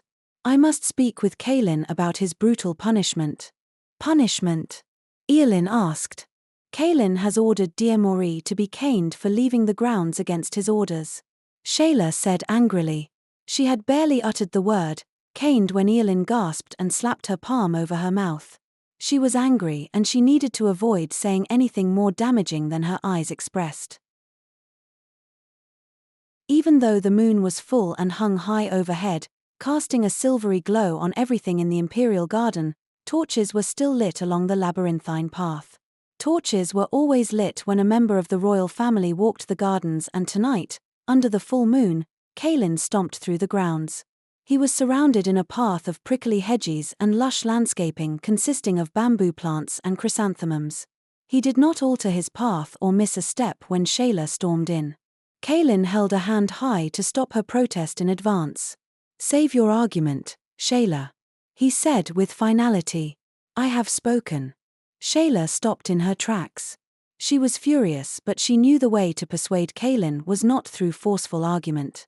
She released her white-knuckled fists and shook her hands until blood returned to her fingers.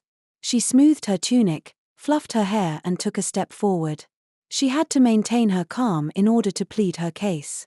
"Kaelin," she began softly, "surely you understand that Diemori will be in further violation of your law never to reveal herself if she is stripped bare and caned." "I am no fool," Kaelin retorted. "Your servants and chambermaids have seen her skin. Yes. Shayla nodded. Kaelin knew more than she thought he'd know. She had to turn his logic against him.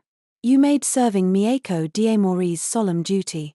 She did as the princess told her. She obeyed Mieko. Why punish Diemori for this? She saw Kaelin reel from the sting of truth in her words. She made the first breach in his emotional armor. Now she needed to pry it open further and get her hands on his heart. Kaelin hung his head low and shuffled his feet on the cobblestone walkway. It was childlike behavior that reminded Shayla that Kaelin was one fair and compassionate. Shayla, his voice trembled. She looked at me and her eyes, they reminded me of how I once regarded my father, Emperor Gerwolf. Shayla moved closer, grabbed his arm. She could feel his massive biceps between her thumb and forefinger. She turned him around to face her and she immediately saw the guilt in his eyes. She held his hand in both of her hands. I can see it, Kaelin. This decision pains you, she said softly but with firm confidence. She knew she was right and there was no use in tiptoeing around it for Kaelin's sake. He was in pain and he had to acknowledge it in order to stop it. Do not penalize her, Shayla added. For once, embrace her. I do not know if I can. Of course, you can. It will calm your tormented heart. And what of the torment it will bring when she blames me for all that she has suffered? Diemori doesn't blame anyone. She accepts her life. She is grateful for it. She has a sweetness that transcends the separation of royalty and servant. She desires to serve all.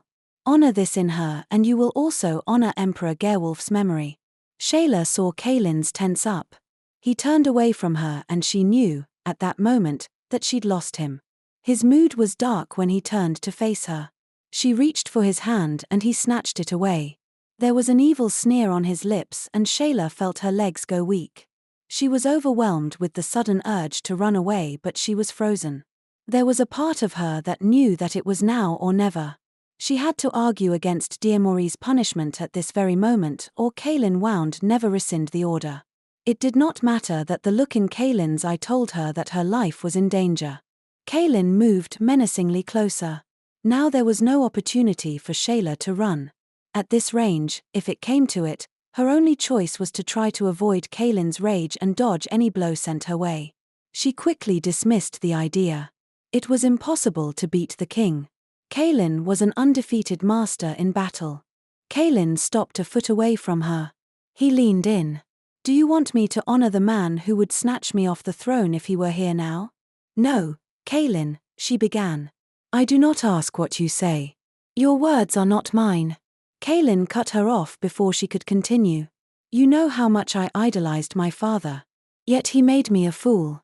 He took what belonged to me, my father, nation, you, and now her. You all seek to take what is mine.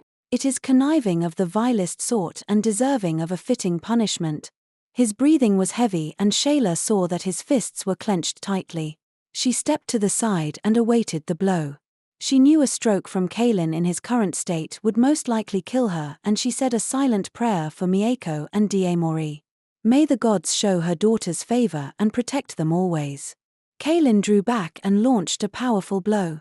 His fist whizzed past Shayla at unfathomable speed and landed on a marble statue fountain behind her. His blow shattered the statue and a stream of water squirted unchecked and uncontrolled into the air. He glared at Shayla as if to remind her how lucky she was. He was already panting and his chest and shoulders heaved like a crazed animal. Shayla saw blood on his fist. She immediately felt sorry for him and wanted to comfort his pain. Kaelin was the man she'd chosen to marry and she did not take it lightly despite his flaws. But then she wondered, did Kaelin punch the fountain and injure his hand because it is the only way he can feel something close to remorse for the pain he had condemned Diemori to experience? If this was the case, it meant Kaelin had made up his mind. There would be no turning back. He was gone from her forever and she accepted it as she carefully backed away from his sinister mood. The morning was unseasonably gloomy and depressing. The sun refused to come out and opted to hide behind layers of dirty grey clouds. The sky shook as thunder rumbled from deep within dark clouds that churned like the sea. When Shayla awoke that morning, neither Diemori nor Mieko were in bed. She accepted the circumstance and began a ritual ceremony for mourning and dressed for the somber occasion later in the day. Eowyn was there to assist her as usual, but today she did not speak. No one uttered a word. No words, pleasantries, or appeals to the gods would change the fact that today would change all of their lives forever. No one knew the outcome of such change.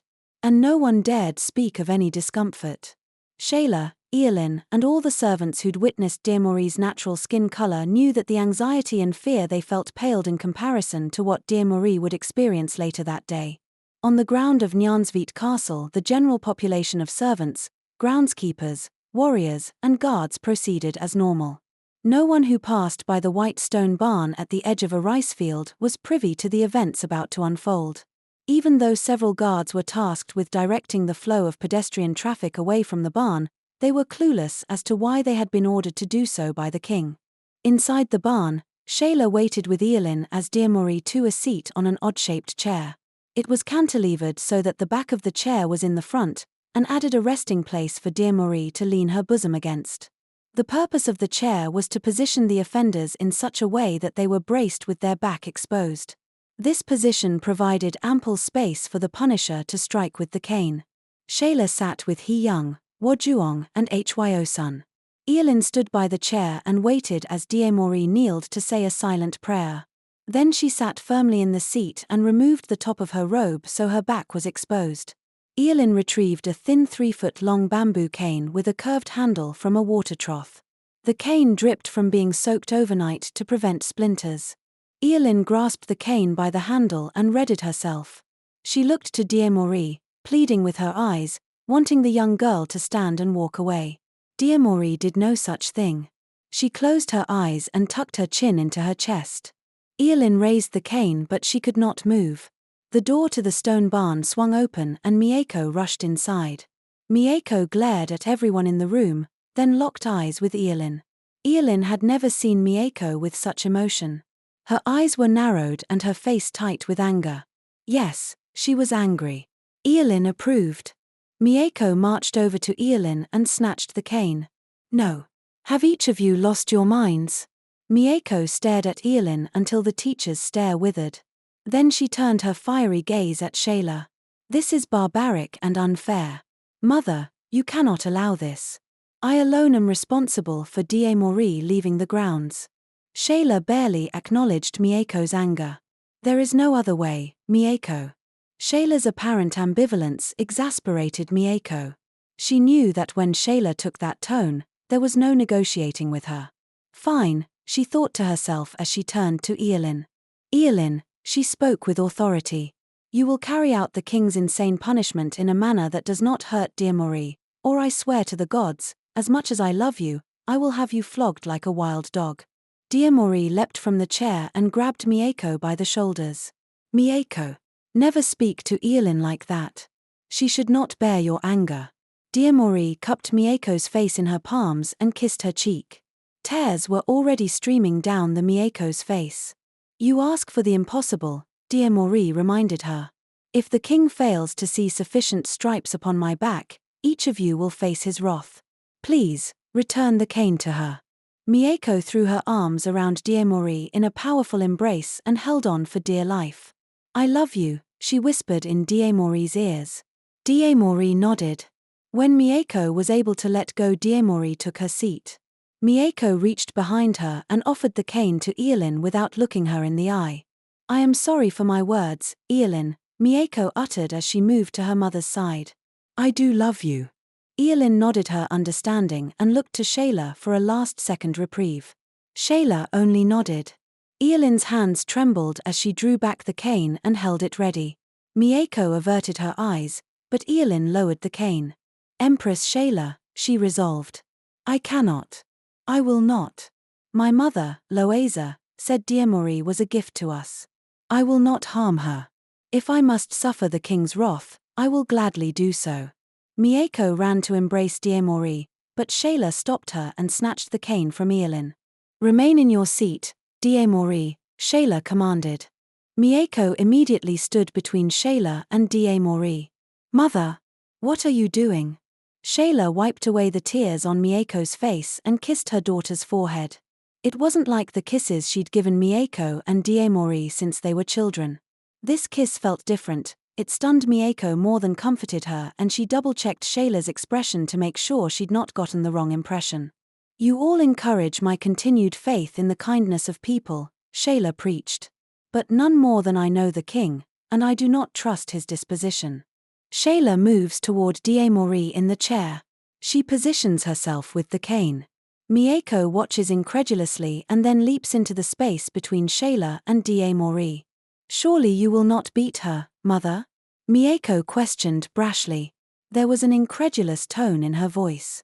She leaned in closer to whisper into Shayla's ear. "Mother, she will hate you." Shayla erupted. She pointed the cane at Mieko and waved it as if any second she would let loose several strokes from the cane upon Mieko. "Have you not witnessed Kaylin's anger?" she said angrily. "If he even suspects deception, he will cleave flesh from bone. A pound of flesh from each of you. Then, he will set his unbridled fury upon Diemori, and your grandstand here, as heroic and loving as it is, will have changed nothing." "But mother dash." Mieko spoke, but the look in Shayla's eyes silenced her. It was the look of fear, anger, and desperation. It was a look that could only come from dealing with someone as troublesome as Kaylin. "No," Shayla shouted. "I will not have the king's hands upon her. Now go. I can no more stomach this than I can stomach you watching, crying and judging. Go now." Mieko ran into Eolin's arms crying and was led away to the door. Shayla stood behind Diemori and took a deep breath before wiping away her own tears. "Diemori, I love you with all my heart, my dearest child." Her voice trembled as she softly spoke. Diemori closed her eyes and braced herself. "This I know, and I am grateful for it." Shayla held the cane high and snapped it down, against Diemori's bareback. Diemori gasped from the stinging pain and her eyes rolled back in her head. The blow stunned her to tears, but she stifled her gurgle that threatened to erupt from her mouth. Shayla held the cane high again and snapped it down. This time Diemori screamed. Kaylin stood 300 yards away at the back gate watching the stone barn. His guards remained positioned at the four corners of the barn while pedestrians, travelers in horse-drawn carts, had gotten accustomed to the detour which took them beyond the fields at the north and west sides of the barn. At that distance, Kaylin could neither see inside the barn nor hear any activity inside. He'd chosen this distance for the very blocks they presented. As king, Kaylin had presided over many punishment sessions. In fact, many of which had been brutally ordered by him. He had witnessed in person the blood-curdling screams and cries for mercy. He had no desire to witness any such thing on this day. Per his plan, he was too far away to hear and could barely distinguish the guards as they patrolled outside. The blindness he felt at this distance was why was surprised when Mieko ran out of the barn, trailed by Eolin, and fell in the dirt. A dust cloud kicked up and Kaylin could see the dirt-stained tears on her eyes. His heart sank. He wanted to comfort her, to call out to her. And then his heart sank again, knowing that he was the cause of her pain. He was king, and it was a simple and effective action to show mercy. Emperor Gerwolf had often protested his apathy and steely arrogance. He felt his legs move. He took a tenuous step forward, but Mieko looked up as if she sensed the king's presence in the distance. She locked eyes with Kaylin and refused to turn away. It was Kaylin who blinked first, guiltily lowered his eyes and turned his back to Mieko. The time for mercy had passed and he'd missed it. Foolish to risk so much. Diemori had spent several days in Nyansvit Castle recovering in Eolin's chamber. Shayla knew it would be too risky to set up a formal bed for Diemori in the queen's bedchamber, so she ordered Hyeong, Wojuong and Hyosun to get whatever supplies they needed and help Diemori move into Eolin's personal space. Eolin welcomed Diemori and cared for her as she would her own child, but she found it odd that although the queen had very restrictive orders for Diemori's care, the queen hadn't actually seen Diemori since she laid the last lick upon the young girl's back with the cane. Worse, Eolin could not hide her concern for the queen from Diemori. Something was not right with the queen, and each time Eolin returned from Shayla's bedchamber her face bore the severity of her concern. The queen's spirit had changed that day, and the implications of that change would be far-reaching. Yet, at this early point in time, Eolin, Hyeong, Wajuong and Hyo-sun did not know what the changes were. Diemori had her own concerns about Shayla. She fought the feelings of abandonment that plagued her as she deliberated why Shayla, the woman she considered her mother, hadn't visited the chamber during the sennight she was bedridden. She had not come to kiss Diemori, cradle her back to sleep, or to simply wish Diemori a speedy recovery. Against Ping's and Eolin's advice, and despite the stinging pain she still felt, Diemori climbed out of bed, donned her robe, hood, cloak and veils, and took the long trek from Eolin's cottage to the queen's bedchamber on the second floor. Walking slowly through Nyansvit Castle turned out to be a pleasant experience for Diemori. The servants and castle occupants who had grown accustomed to seeing Diemori daily stopped her to mention how they'd missed her. None were aware of the ordeal Diemori had suffered, and they asked where she'd been.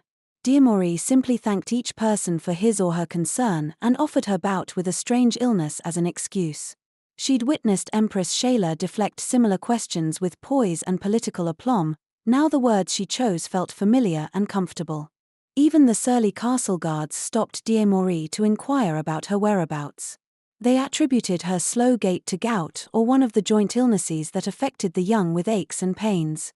She was happy to welcome their attention and didn't bother to correct their assumption about her condition. One of the guards even offered to accompany her to the queen's bedchamber and extended his muscular forearm in an effort to escort and assist her. Diemori declined, bowed deeply, albeit painfully, and continued with her mission. When Diemori approached the door to the queen's bedchamber, she stopped to knock. The compulsion for decorum and convention felt odd. She was accustomed to bursting through the door with reckless abandon, with Mieko hot on her trail ready to tickle her into submission as they collided and fell upon the plushness of the queen's bed. Diemori felt a pang in her heart. She missed those days. She decided to ignore the formality she felt in her spirit and pushed the door open. She would deal with whatever was on the other side as it came. Diemori stepped inside, closed the door behind her and scanned the room. At first glance the suite appeared empty, and then she saw Shayla standing by thick window curtains pulled to either side of the large bay of windows. Shayla's back was to her, and even though Diemori purposefully cleared her throat to capture Shayla's attention, the queen did not turn around. In fact, the queen didn't even move 1 inch. It was as if she were frozen. Diemori recognized the tension in Shayla's body. It was a shame. Diemori stepped forward. Her gait was slow and her back was racked with searing pain from ascending the stairs. "I watched you cross the south courtyard," Shayla said blandly. "You should be resting."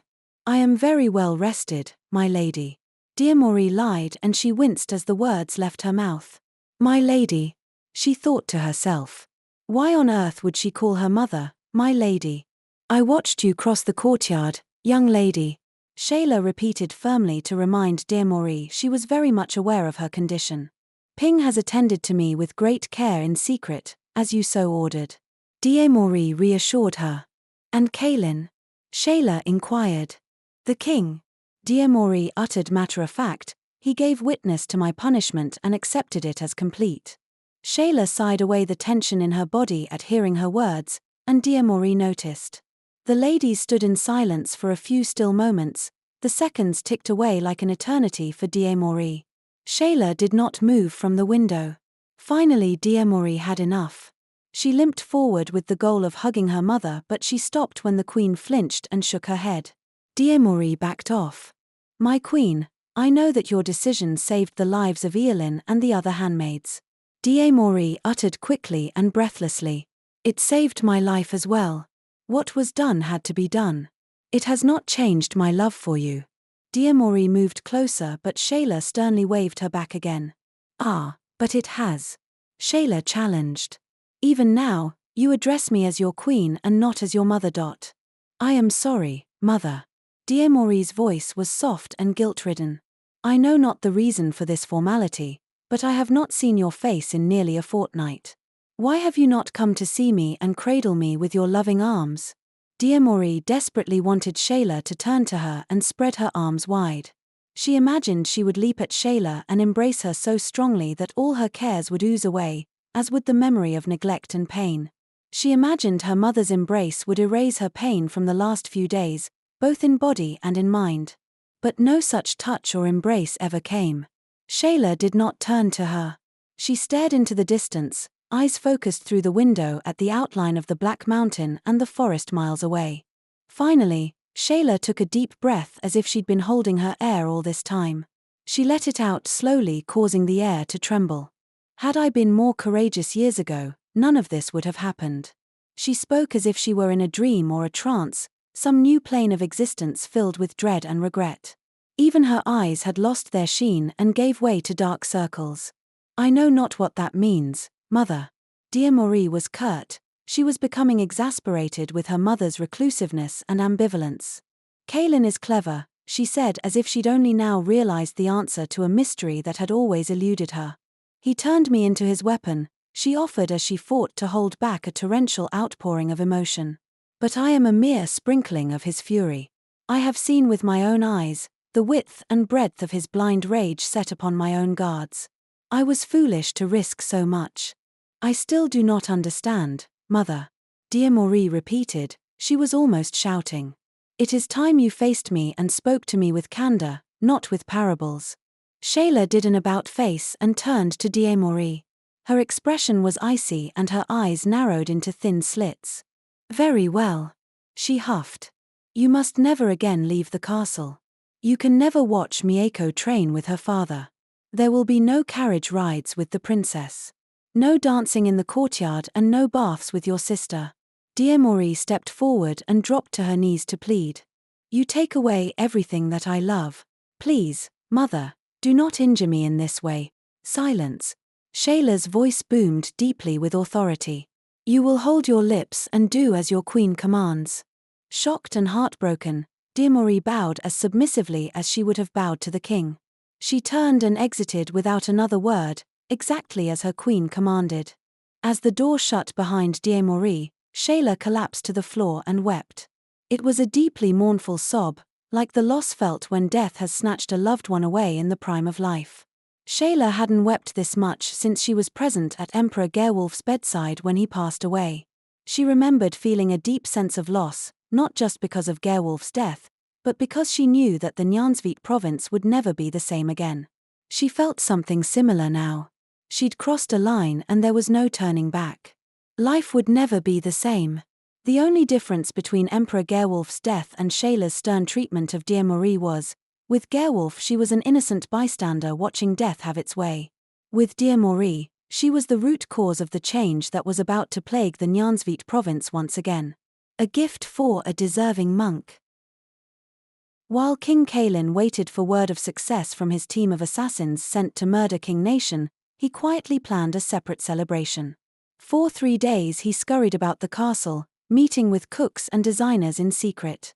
Everyone in the castle knew that something was afoot, but the cooks and servants privy to Kaelin's secrets were sworn to secrecy on pain of death if anyone uttered a word before he announced his decision. On the 4th day, the great dining hall was adorned from floor to ceiling with the finest decorations in the city. The table was set for a feast of 10 men. There were 2 roasted pigs, whose skin had been grilled to perfection.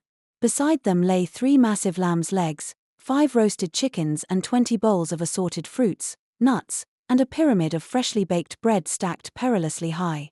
In the midst of the banquet sat one man, King Kaelin. He was slouched upon his throne with a gold chalice filled with wine in one hand and a suede flask in the other. His eyes were bloodshot and his hands shook as he refilled his drink. There was no other in the room. Kaelin sat there for several minutes drinking and refilling his chalice until he squeezed the last drop of bitter liquid from the flask. Footsteps from the outer corridor echoed in the hall and Kaelin rose unsteadily to his feet. The large double doors swung open and Fulson entered. Kaelin steadied himself and tried to salute Fulson, but he dropped his sword. He glared at the magnificent tool at his feet and thought better of attempting to squat to pick it up. He drunkenly lifted his chalice for a toast. To you, Fulson. Kaelin began shakily. A toast to you and a toast to your duplicitous king. Fulson rushed to the table and poured himself a goblet of wine. I don't understand, my lord. A toast to the fool who is also your king, Kaelin continued as he held a finger to his lips. Shush. No one must know this. My queen forsakes me because I have forsaken her daughter, my daughter, yet I still worship the very ground she walks on. Fulson sat his goblet on the table and stepped closer. He wasn't sure what to make of the king's demeanor or comments. He'd seen Kaelin drunk from wine before. Once he'd seen him laugh so hard that he vomited at the foot of one of his generals. Another time he'd seen Kaelin become an angry drunk who sliced a servant's throat for failing to fill his chalice sufficiently. Fulson chose his next words cautiously. "Yours has been a difficult road, my lord. But surely a reward will follow your tireless efforts." As the words left his mouth and hung in the air, he could visibly see Kaelin become gravely forlorn and depressed. It was as though a dark cloud had moved over his head and shielded any light from reaching the man's spirit. Kaelin's eyes dropped to the floor for a moment, then shot up and locked onto Fulson. They seemed to be pleading for something. "Reward," he shouted.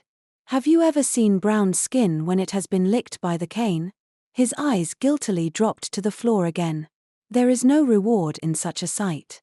Kaelin turned away, to hide the tears welling in his eyes. Fulson was at a loss for words. He could see that Kaelin was disturbed by his own actions, and it was clear that the king was on the verge of rescinding every firm command he'd given where de Maurice was concerned. But it was also clear that there was an internal struggle going on inside the king's heart. Why else would there be such a grand display of rebellion and a devil-may-care attitude? "You are heaven's choice for king," Fulson adamantly proclaimed. "I will give my life to see your legacy lives until time collapses upon itself. Use me as your humble servant, in any way you wish. No sacrifice is too great, my lord." Kaelin chuckled drunkenly and dropped his cup on the floor, spilling what was left of his drink. "It has been done, Fulson," he bellowed. "Empress Shayla hates you more than she hates me because you pilfered her daughter." He guffawed and coughed so loudly and out of control that it took him a few moments to catch his breath. "But there is more at stake," he continued. "Mieko hates me, but she is all that remains of my legacy. Indeed, if no sacrifice is too much, we must solidify that perception." Kaelin wobbled over to Fulson and laid a hand on the monk's shoulder. "You gave Mieko to me," he said, gratified. "You offered her to me as a solution. Now, I return her to you. Fulson, you may have my daughter's hand." Fulson dropped to the floor so quickly his hands slapped against the cold marble and his knees cracked. He kneeled at Kaelin's feet. "My great, powerful and all-knowing king," he kowtowed. "I have denied myself the pleasures of the flesh to be worthy of this honor. If Princess Mieko is anything like Empress Shayla," Kaelin laughed to himself, "denial of the flesh is something you will become familiar with very soon. Nevertheless, see that your marriage to my daughter preserves the godliness of my empire." He was slightly off balance as he grabbed a massive leg of lamb from the table and shuffled towards the exit. He stopped and leaned against the doorframe to keep from teetering over. Then his body tensed and he looked over his shoulder, back towards Fulson. "Remember this, Fulson." Despite his drunkenness, the king's eyes were sharp and foreboding. "Despite the strategy that brought Mieko into my life and even despite our filthy lies there Tounder, I am Mieko's father as much as I am her king. Angels and demons among them." All 12 of the queen's servants stood outside the queen's bedchamber, obediently lined up against the wall like tin soldiers. The hallway was brightly lit from the eastern sun blazing through large bay windows. Despite the vivid sunlight, the expressions on the servants' faces were dark and mournful. Eowyn stood at the head of the line, closest to the bedchamber door. She was crying. Hyeong tried to soothe her as Wojuong and Hweo-sun tended to the other servants to keep them poised and attentive. The king was just inside the queen's bedchamber and he did not suffer servants to behave in a forlorn manner while in his presence. Inside the bedchamber, Shayla sat upon a quilted seat next to her vanity. Kaelin stood over her.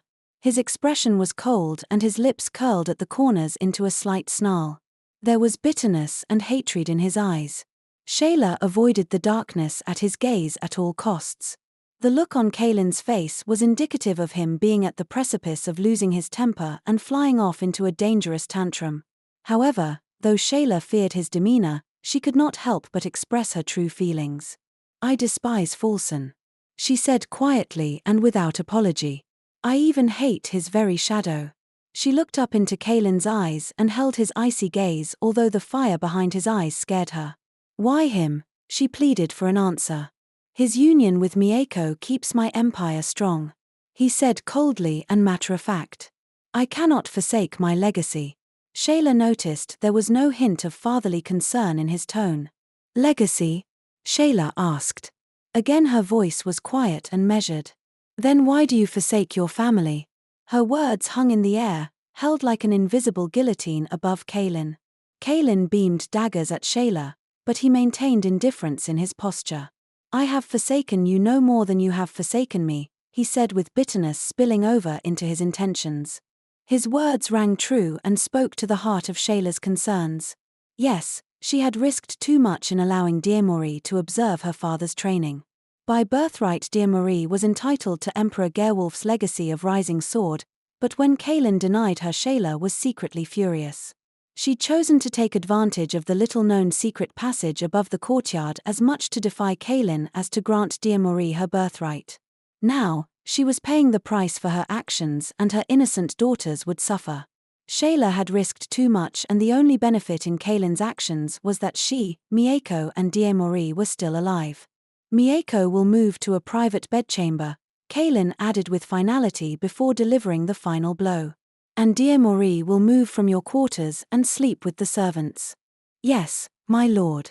It was all Shayla could utter as he stared at the intricate woven pattern of the fine animal fur beneath her bare feet. She wanted to think of nothing else, except the supple black and golden strands of animal hair beneath her toes. Kaelin smirked at Dear Marie, who stood in the far corner of the bedchamber. Kaelin knew she'd heard his every word and he reveled in the pain he caused both Dear Marie and Shayla.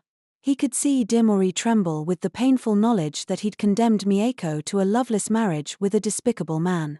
Shayla's woe-begotten expression was unmistakable as she recognized she'd be forced into unbearable loneliness. Most importantly to Kaelin was that Dear Marie was committed to absolute servitude and slavery. To hell with the storytellers of fate and destiny. To hell with his father, Emperor Gerwolf. The throne was his and Kaelin had won. There was nothing more to be said. He turned on his heels and marched out. Shayla's gaze remained rooted to the floor. Dear Marie approached from behind. Her hands were trembling as she balled them into tight fists. She wanted to scream, to yell, and to curse the king, as the last echoes of his plodding grew faint in the dark and chilly hall. Everything seemed dim and cool now. Outside the sun seemed to retreat behind grey clouds, casting an eerie bluish tinge across the countryside that stretched as far away as the black wildwood in the distance. Dear Marie took a deep breath to remain calm. She was, after all, a servant and her anger had no place in the presence of a queen. Surely, there is something we can do, she pleaded, hoping that once again, her mother would rise to the occasion, cast away the weakness of her depression and sort things out as only a mother and a queen could. But there was no miracle. Instead, Dear Marie got a blank stare from Shayla. Be grateful, Kaelin's present anger has bounds. She mumbled and there was no sarcasm or irony in her voice. She was indeed grateful, despite the sadness raging through her body. And what happens to Mieko? Dear Marie demanded. Her voice was soft but there was more anger, more fury, in her voice than she had ever expressed to Shayla. Shayla sensed the curtness in Dear Marie's tone but she chose not to react. She did look up into Dear Marie's eyes so that the girl before her, the girl who was also a woman now, could see the despair in her own eyes despite the seeming ambivalence in her posture. Mieko is a woman now, Shayla said. Is that it? Dear Marie wondered. Was that all her mother had to say? Shayla's words did nothing for Dear Marie but elicited more anger as Dear Marie struggled to stifle the heat growing within her and stuff it somewhere deep down inside. When her anger had subsided, she felt weak and frail. She cast her gaze outside, through the windows, and took a moment to consider all the events that attacked her existence and happiness like a plague. She was instantly miserable and tears forced their way out and down her face. First you deny me, she started, and then you allow my sister to be taken from me. I am losing everyone I love. She didn't wait for a response or correction from Shayla. She knew no words were forthcoming. The situation would not change, and neither would the overwhelming sense of hopelessness careening through her body. Diemori tugged her veil over her face and pulled her hood atop her head as she stormed out past Eowyn and ran down the hall towards the servants' quarters. Eowyn also was crying. She wiped the tears from her eyes and stepped inside. Shayla was at the window now, standing barefoot atop the cold stone floor. Her eyes were fixated on the black mountains in the distance. "Is there anything I can do, Empress Shayla?" Eowyn muttered. "Bring Mieko to me," she said quietly and without emotion. "There is much we need to discuss, as women." It was all that needed to be said. Eowyn understood that this day was written in the fate of any princess. It was the day that politics, resentment, revenge, and retribution overwhelmed any aspect of love. Duty called. Every queen before Shayla and every queen after her would be forced to endure this day, the day they would usher their daughter, the princess, into the lion's den. Eowyn nodded solemnly, backed away slowly, and rushed away. There was an intricate and colorful flower garden at the back gate where a wrought iron curtain and drawbridge nestled between twin turrets sealed Nyansvit Castle off from the rest of the world. Inside the garden Diemori paced like a caged lion searching for escape. Her fists were clenched, as was every wiry muscle in her body. She had promised the queen that she would never again venture into the black wildwood, yet the forest beckoned her, pushing her with the might of gale-force winds. She stopped for a moment to stare off into the distance and reached up to remove her hood and veil. The veil crumpled just below her neck as she heard footsteps behind her. She quickly replaced it and pulled her hood tighter and spun around. "I do not mean to disturb your thoughts," Safford said earnestly as he approached from behind. Diemori surveyed him carefully. Had Kaelin sent Safford to kill her? Her training kicked in and she studied him. Safford's weapon was sheathed and his stance was neither threatening nor intrusive. In fact, Diemori heard the distinct tone of sorrow in his voice. She instantly relaxed her fists.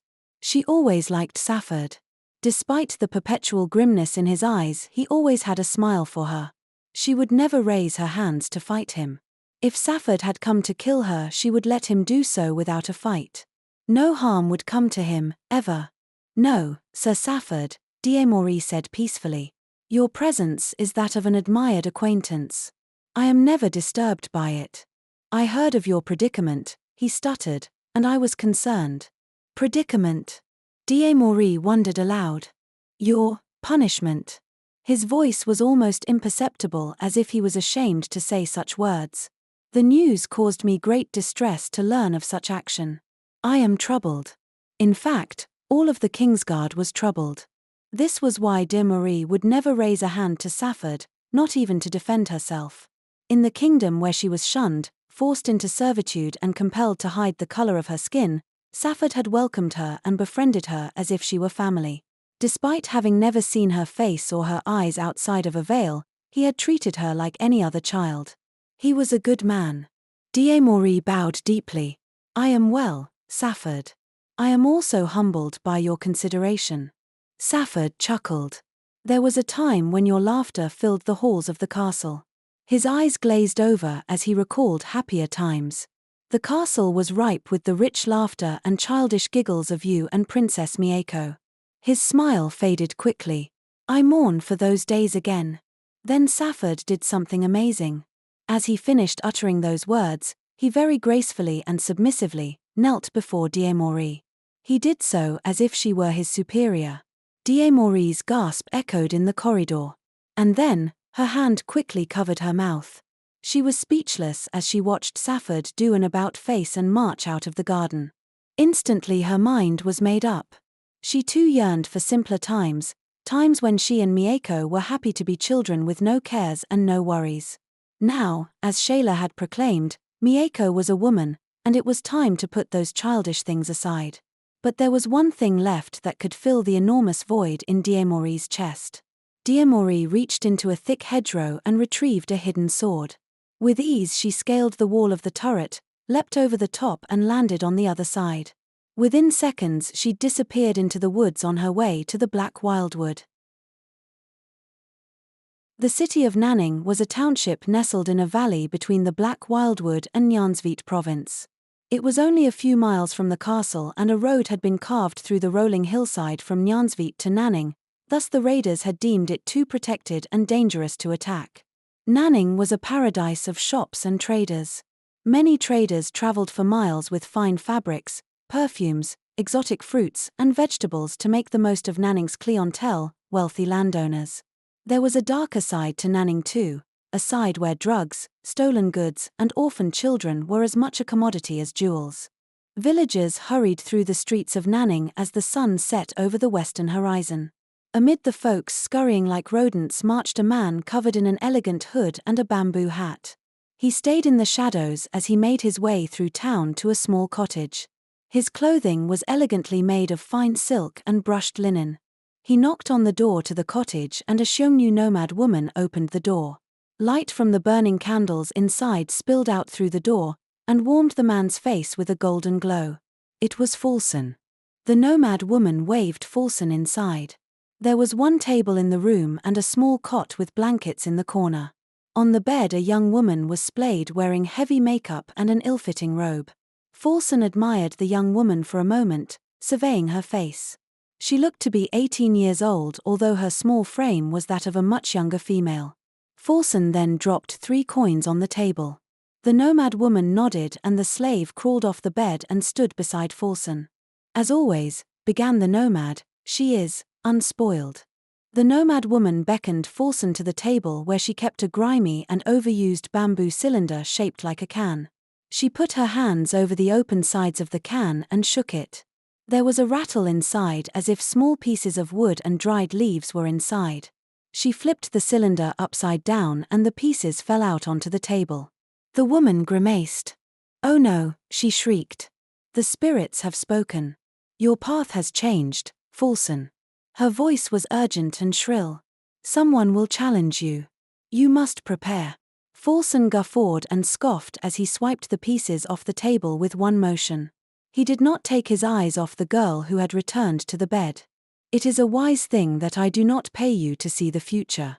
The girl waved Fulson over to the bed. As he stood over the girl, he looked over his shoulder back at the nomad woman. "It is a wise thing that you do not fail me in the services for which I do pay." The nomad woman nodded, cupped a candle from the tabletop and moved to the next room, leaving Fulson and the indentured servant alone in darkness. The emerald meadow that lay between the Black Mountain and the Black Wildwood was alive with playful rodents and birds frolicking in the overgrown grass. Something had captured their attention and they moved about fearlessly. Rabbits, squirrels, badgers, raccoons, and possums played cute games of tag and hide-and-go-seek, scurrying back and forth. Birds played mock dive attacks on unsuspecting yet unafraid foes in the foliage. There was a buzz of movement in the grass, but none of the animals moved too far away from the dusty black veil and faded black cloak that lay in the grass. Diamori was there in the meadow, which was now her stage for an angry show as she furiously sparred with invisible foes. Her sword sliced the air in a frightening blur of movement. Her technique was sloppy, her stance was unbalanced and concentration drifted in and out, changing from a single blade of evergreen grass to black crow gliding above. She was completely out of control as she flailed the empty air, swinging with such wild fury that she lost her balance, stumbled and collapsed into a patch of knee-high grass. She dropped her sword and sat on her hands and knees, nearly completely hidden by the tall grass. She sobbed. She sobbed as if she were mourning the death of a loved one, and in truth that's exactly how she felt. The women she called mother and sister were gone from her. She was alone again.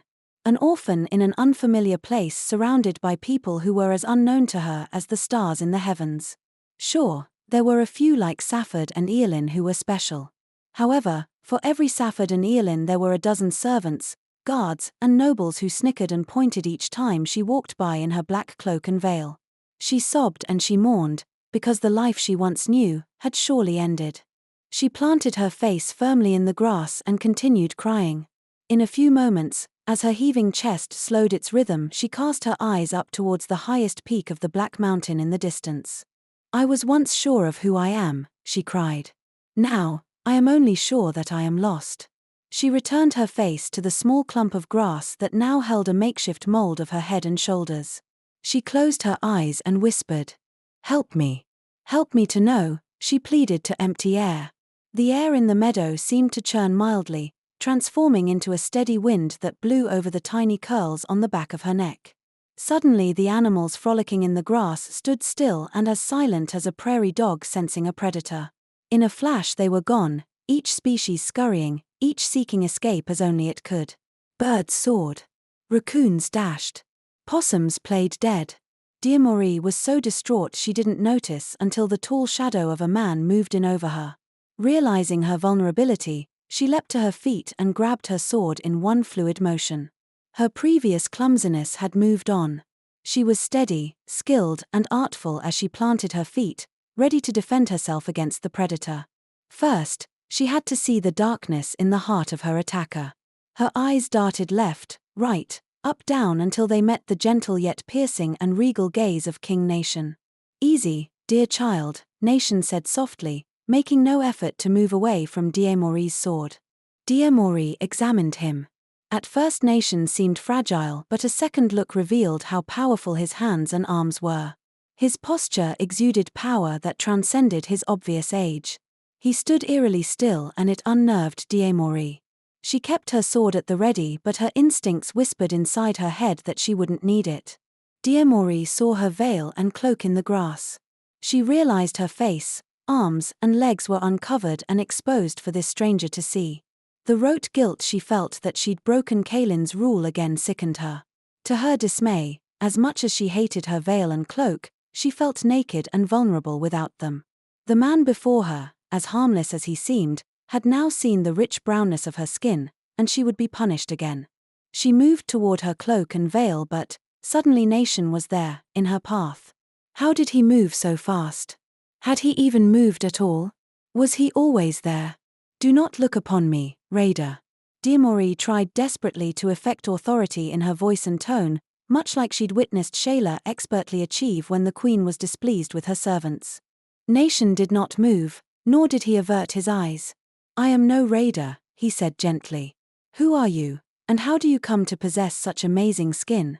There was a childlike curiosity to his voice that comforted Diamori, although she tried to shake off that foolish feeling. Still, she felt at ease enough to lower her sword. "I am Diamori," she said. She unintentionally sounded more like a princess than a servant. "I am the loyal subject of King Kaylin, servant to Empress Shayla and caretaker for Princess Mieko. That is all I will say. The shade of my skin is not your concern and I will not speak of it." Nation folded his hands behind his back and began pacing around Diamori in a counterclockwise motion. Although he circled Diamori, his attention was focused on the damage done to the trees and ground in the meadow. "I remember now.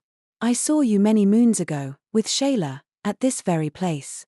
He seemed to be recalling the event in his mind as well. "You covered yourself completely then." "Of course," she uttered with mock condescension. "King Kaylin forbids me from exposing my skin." Wait. Why did I just answer another question from this stranger? She thought to herself. Nation stopped pacing and turned to face her dead on. "Yet, here you are.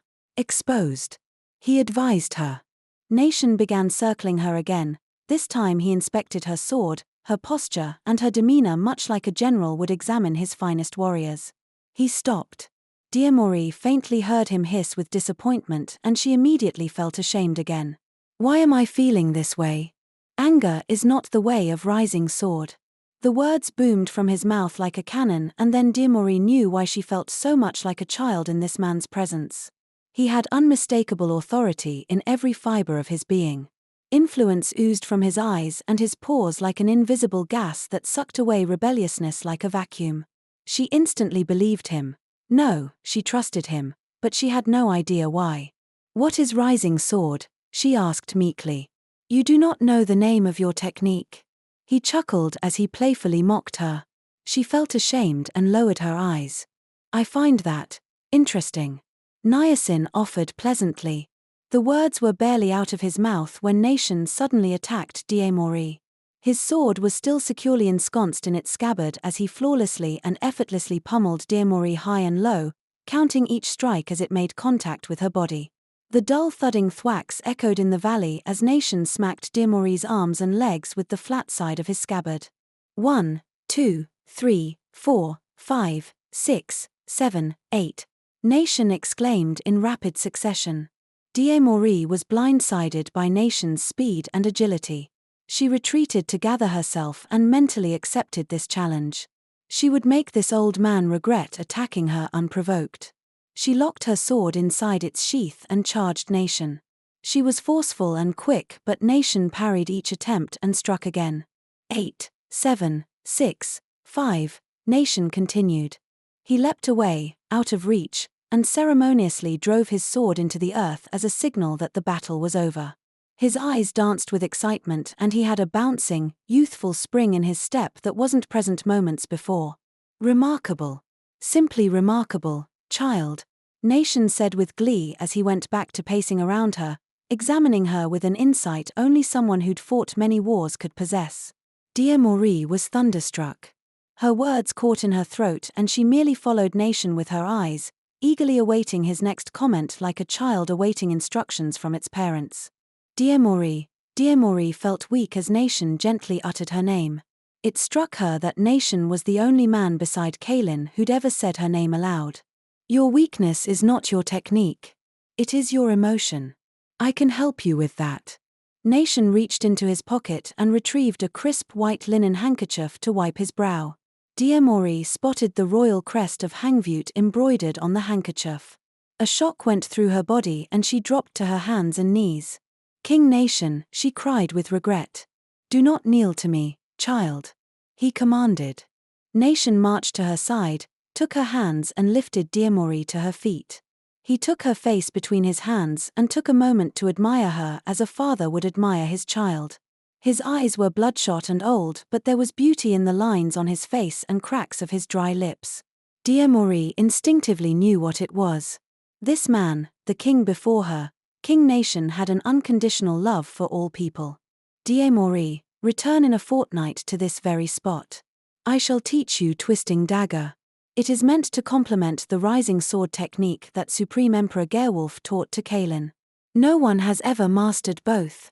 My lord, I cannot. I am forbidden to leave the castle, she rejected. Suddenly she felt like crying again. She sensed the opportunity to stay longer with this gentle soul slipping through her fingers. Forbidden to leave the castle. Yet, here you are, he smirked playfully. King Nation, how do you know that Emperor Gerwolf taught the rising sword technique to King Kaelin? Nation grasped and gently shook her shoulders as he nodded his approval. He turned on his heels and marched towards the forest. How do you know, my lord? She asked again, raising her voice as Nation moved further away. As boys, Kaelin and I trained together. He is my cousin. D'Amory's mouth dropped low and her eyes grew wide. In all the stories of animosity and war between Hangvute and Nyansvit, never had she heard that the two emperors were related.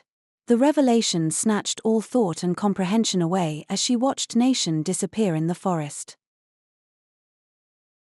It was late in the hour in the Nyansvit province. The sun had already set and darkness was moving across the countryside quickly. D'Amory was late and she decided to cut through the roads along the outskirts of Nanning to save time. So as not to draw attention to her movements, D'Amory dismounted from her mare and tugged her along the main road in town by the reins. There was a feeling of warmth inside of her that she could barely subdue. She was excited by the secret she now shared with King Nation. She had not yet decided if she would meet Nation in 2 weeks, but simply knowing that a great man had extended the offer to her was enough. No, she could not defy the queen and she dare not defy King Kaelin. Their rule was law. Still, she could not ignore the fact that the king of Hangvute had seen her with her skin exposed and he had treated her kindly. In fact, he made her feel special. Only one other person had ever done that for D'Amory and already she was missing the relationship she had with Shayla. For a second she thought, I envy Mieko. This is what it must feel like to have a father. As D'Amory moved through town she passed a small cottage. Outside the front entrance stood a man and a tiny young girl dressed in an oversized robe. The girl was thin, with a small frame and long hair that stretched down her back. D'Amory smiled as the young girl snuggled into the man's arms. The man hugged the girl and kissed her forehead. Witnessing such affection warmed D'Amory's heart. However, as she continued to watch the duo cuddle, her expression grew dark. The man's hands had moved from the girl's waist and were now cupping her backside. No, this was not father and daughter, she surmised. She knew indeed what she was watching when she saw the man bend forward to kiss the young girl firmly on the lips. This was no little girl. Then her heart sank. Her legs stopped and she let the reins to her mare fall to the ground. A flicker of moonlight had illuminated the man's face and she recognized him. The man was Falson. Diemori wanted to run, but her feet had taken root in the dusty road. Her legs felt like lead and she couldn't turn away. As much as seeing Falson fondle this skinny woman sickened her, Diemori could not flee. She felt heat building inside of her. She felt like an erupting volcano on the verge of doing something unwise. Finally she turned away and started to mount her horse. But it was too late.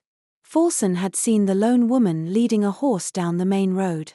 He recognized her veil and cloak. He knew this woman was Diemori. "Diemori?" he shouted. "What are you doing outside the castle grounds?" Diemori turned to face Falson. As she tried to wipe the scowl off her face, she realized that for the second time today someone had seen her in a place she had no business being. She knew she should keep her opinions to herself. She knew she should behave timidly and submissive. Doing so was the only way she could escape the consequences of today. She knew she should not challenge Falson, of all people. Unfortunately, she could not stop herself. "Why do you slink in the night spoiling children when you are betrothed to my sister?" Diemori screamed into his face. "Your sister?" he guffawed. "You are delirious. You are a filthy, ill-mannered orphaned dog. You have no family." Falson drew back his hand to slap her, but she deftly sidestepped his swing, swept him off his feet with a back kick and shoved her foot into his neck as he fell flat on his back in the dusty road. The young woman stood by silently as if awaiting instructions. Her eyes were fixated on Falson on the ground. Diemori caught the woman's attention and shook her head. "Go. Go home," she said to the slave. "Do not dishonor yourself with this man again. Promise me." The woman was silent. "Promise," Diemori demanded. The girl nodded quickly and ran back into the cottage. "You move like Kaelin. How can that be?" Falson choked on his words as he tried to recover from having the wind knocked out of him. "Shut your mouth," she demanded as she unsheathed her sword and placed it against his neck. "You would fare better to watch the movement of my sword, villain. You are to be joined with a princess. How dare you sully that union?" "Young and wise, Diemori," Falson said remorsefully. "Your words carry great conviction, like a true protégé of Empress Shayla. You are right about me. I have dishonored my future wife and my king. I beg you, have mercy. Allow me to regain my honor." Diemori studied his eyes. She could not determine if there was deceit in his heart, but his words were perfectly uttered. She decided to trust him. She returned her sword to its sheath and lifted her foot off his throat. "Mieko is pure and loyal, Sir Falson," she offered. "Do not foul her bed because of your association with filthy desires." Diemori mounted her horse and glared one last time. "You look at me as if I am a dog," she started. "If that is true, know that my tongue shall wag freely at the king's ear if I ever again hear of your misdeeds. I swear." "Bless you for mercy, Lady Diemori," Falson exclaimed as he nodded his agreement. Diemori slapped the reins and dug her heels into the horse's sides. The mare reared up on her hind legs and galloped away, leaving Falson prone in the dirt, looking up at the cloudy skies. Nyansvit was quiet and dark as Diemori tied her mare in the stables just outside the rear gate. She moved through the grounds, past the outer garden onto the rear gate. She scaled the gate with ease and found the special hiding place for her sword on the other side. She took a moment to cast her ear to the air and listen. All was quiet. She could see guards posted under flaming torches at entrances to the castle. Their presence was no concern. She would not be entering through the main hall. She would be sleeping on a cot in the servants' quarters tonight, just as King Kaelin had commanded. She would no longer feel the warm skin of her sister Mieko, or hear the rhythmic breathing of Shayla as the three women snuggled in the queen's bed together. Those days were now part of the past. The servants' chamber in Nyansvit Castle was dark and quiet too. A small room had been reserved for Diemori upon Kaylin's command. As Diemori entered, she took a moment to consider her surroundings. It was different, but she was grateful. She had a roof over her head, a bed to sleep, and she had privacy. She was grateful because it was more than some so-called orphans had who lived in the outskirts of the farming towns of the province. She'd accompanied Empress Shayla on several charitable trips to villages and towns, and had personally witnessed poverty and despair in its most ugly form. She was grateful for what she had because Empress Shayla had given everything to her freely. Diemori felt such gifts were expressions of love, a love she could never fully repay. Diemori navigated the darkness in her room and found her mattress on the floor using her bare foot and toes. Diemori flopped on the mattress. There was no need to change clothes. She would be getting up early to work with the other servants in the kitchen and the gardens. Suddenly the hairs on her back raised and Diemori felt a tingle in her spine. She'd been so tired as she entered the servants' quarters that she was careless. She hadn't realized that someone else was in her room. At best it was Shayla, ready to scold her for leaving the grounds. At worst it was King Kaylin, or Falson. Diemori sat up slowly. Now was not the time to demonstrate how adept she was at defending herself. She reached for a candlestick in the corner and struck a match to light it. When she lifted the flame, she saw Mieko sitting in the dark, impatiently tapping her feet. "Where have you been?" Mieko demanded. Diemori was happy to see her sister, but she became instantly annoyed, knowing that Mieko would soon be married to Falson. It wasn't Mieko's fault, but who could Diemori blame for losing the relationship she came to know as a sister-to-sister kinship? "I have been out," Diemori uttered as she stood defiantly. "Out? Out where?" Mieko challenged. "I needed you here. I am a servant." There was a sarcastic tone in Diemori's words. "I have duties and chores beyond your needs, Mieko." Mieko was hurt by Diemori's choice of words and she knew something was wrong. She resisted the inclination to lash out and sought to resolve the rift instead. It was something she'd learned from her mother. Serving anger on top of highly charged emotion often was a win-less situation. She took a deep breath, calmed herself and stood poised as she delivered her carefully chosen explanation. "I do not call upon you for duties and chores," she said reassuringly. "I call upon you as my sister. I have much to tell you, but I struggle to put this delicately. Softer words cannot change the stench of what will be," Diemori said firmly, and immediately she felt as if she would vomit. She was not accustomed to behaving with such belligerence. Mieko had enough. Her hands went to her hips and she glowered at Diemori. "Why do you speak with such bitterness?" Mieko reached out and held Diemori's arm, but she angrily yanked it away. "Bitter?" she retorted. "Is it not bitter to forsake me, your friend and your sister, in order to wed a demon?" "I do not desire this." Mieko's voice was shaky and high. "The king commanded it. I want none of it, and you should know this about me." "Diemori, what inspires such wretchedness from you?" Diemori plopped down on the bed again. She was suddenly exhausted and every muscle in her body ached. She couldn't determine if the aches she felt came from the beating she endured while sparring with King Nation, or if she felt lingering phantom pains from the lashing she received days ago. Still, she was physically tired and she was weary of being an emotional wreck. "I am sick. I am sick with anger and despair." It was all she could muster as her body slumped and slouched, the energy seeped from her flesh like a sieve. She wanted to cry. She wanted to sleep. She wanted to fight. But she had no energy for anything.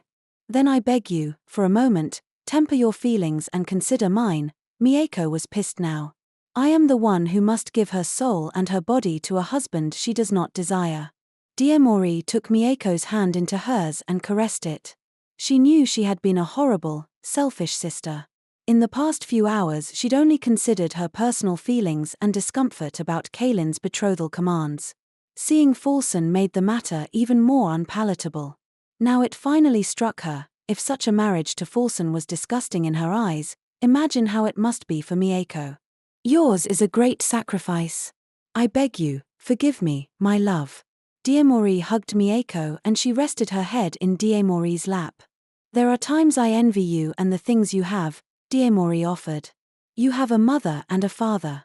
You are a princess and the world kneels before you. But I do not envy your duty. It feels more like a curse, Mieko corrected. What sense does duty make if it requires me to marry a pig? They shared a moment of carefree laughter and then suddenly Mieko draped her arms snugly around Diemori's waist. She clutched her tightly and her breath caught as she struggled to speak. Your punishment, mother's seclusion, and now my marriage. What do you think will become of us, Diemori? It was an ominous question.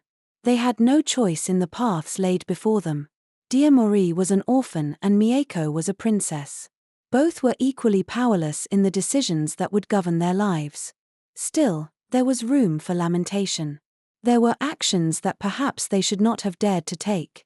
Do you believe we should have done things differently, Diemori? Mieko asked. Diemori shrugged. She knew the answer but she did not want to admit it outright. She waited for Mieko to close her eyes and drift off to sleep. Mother was right, Diemori guiltily whispered to herself. We risked too much.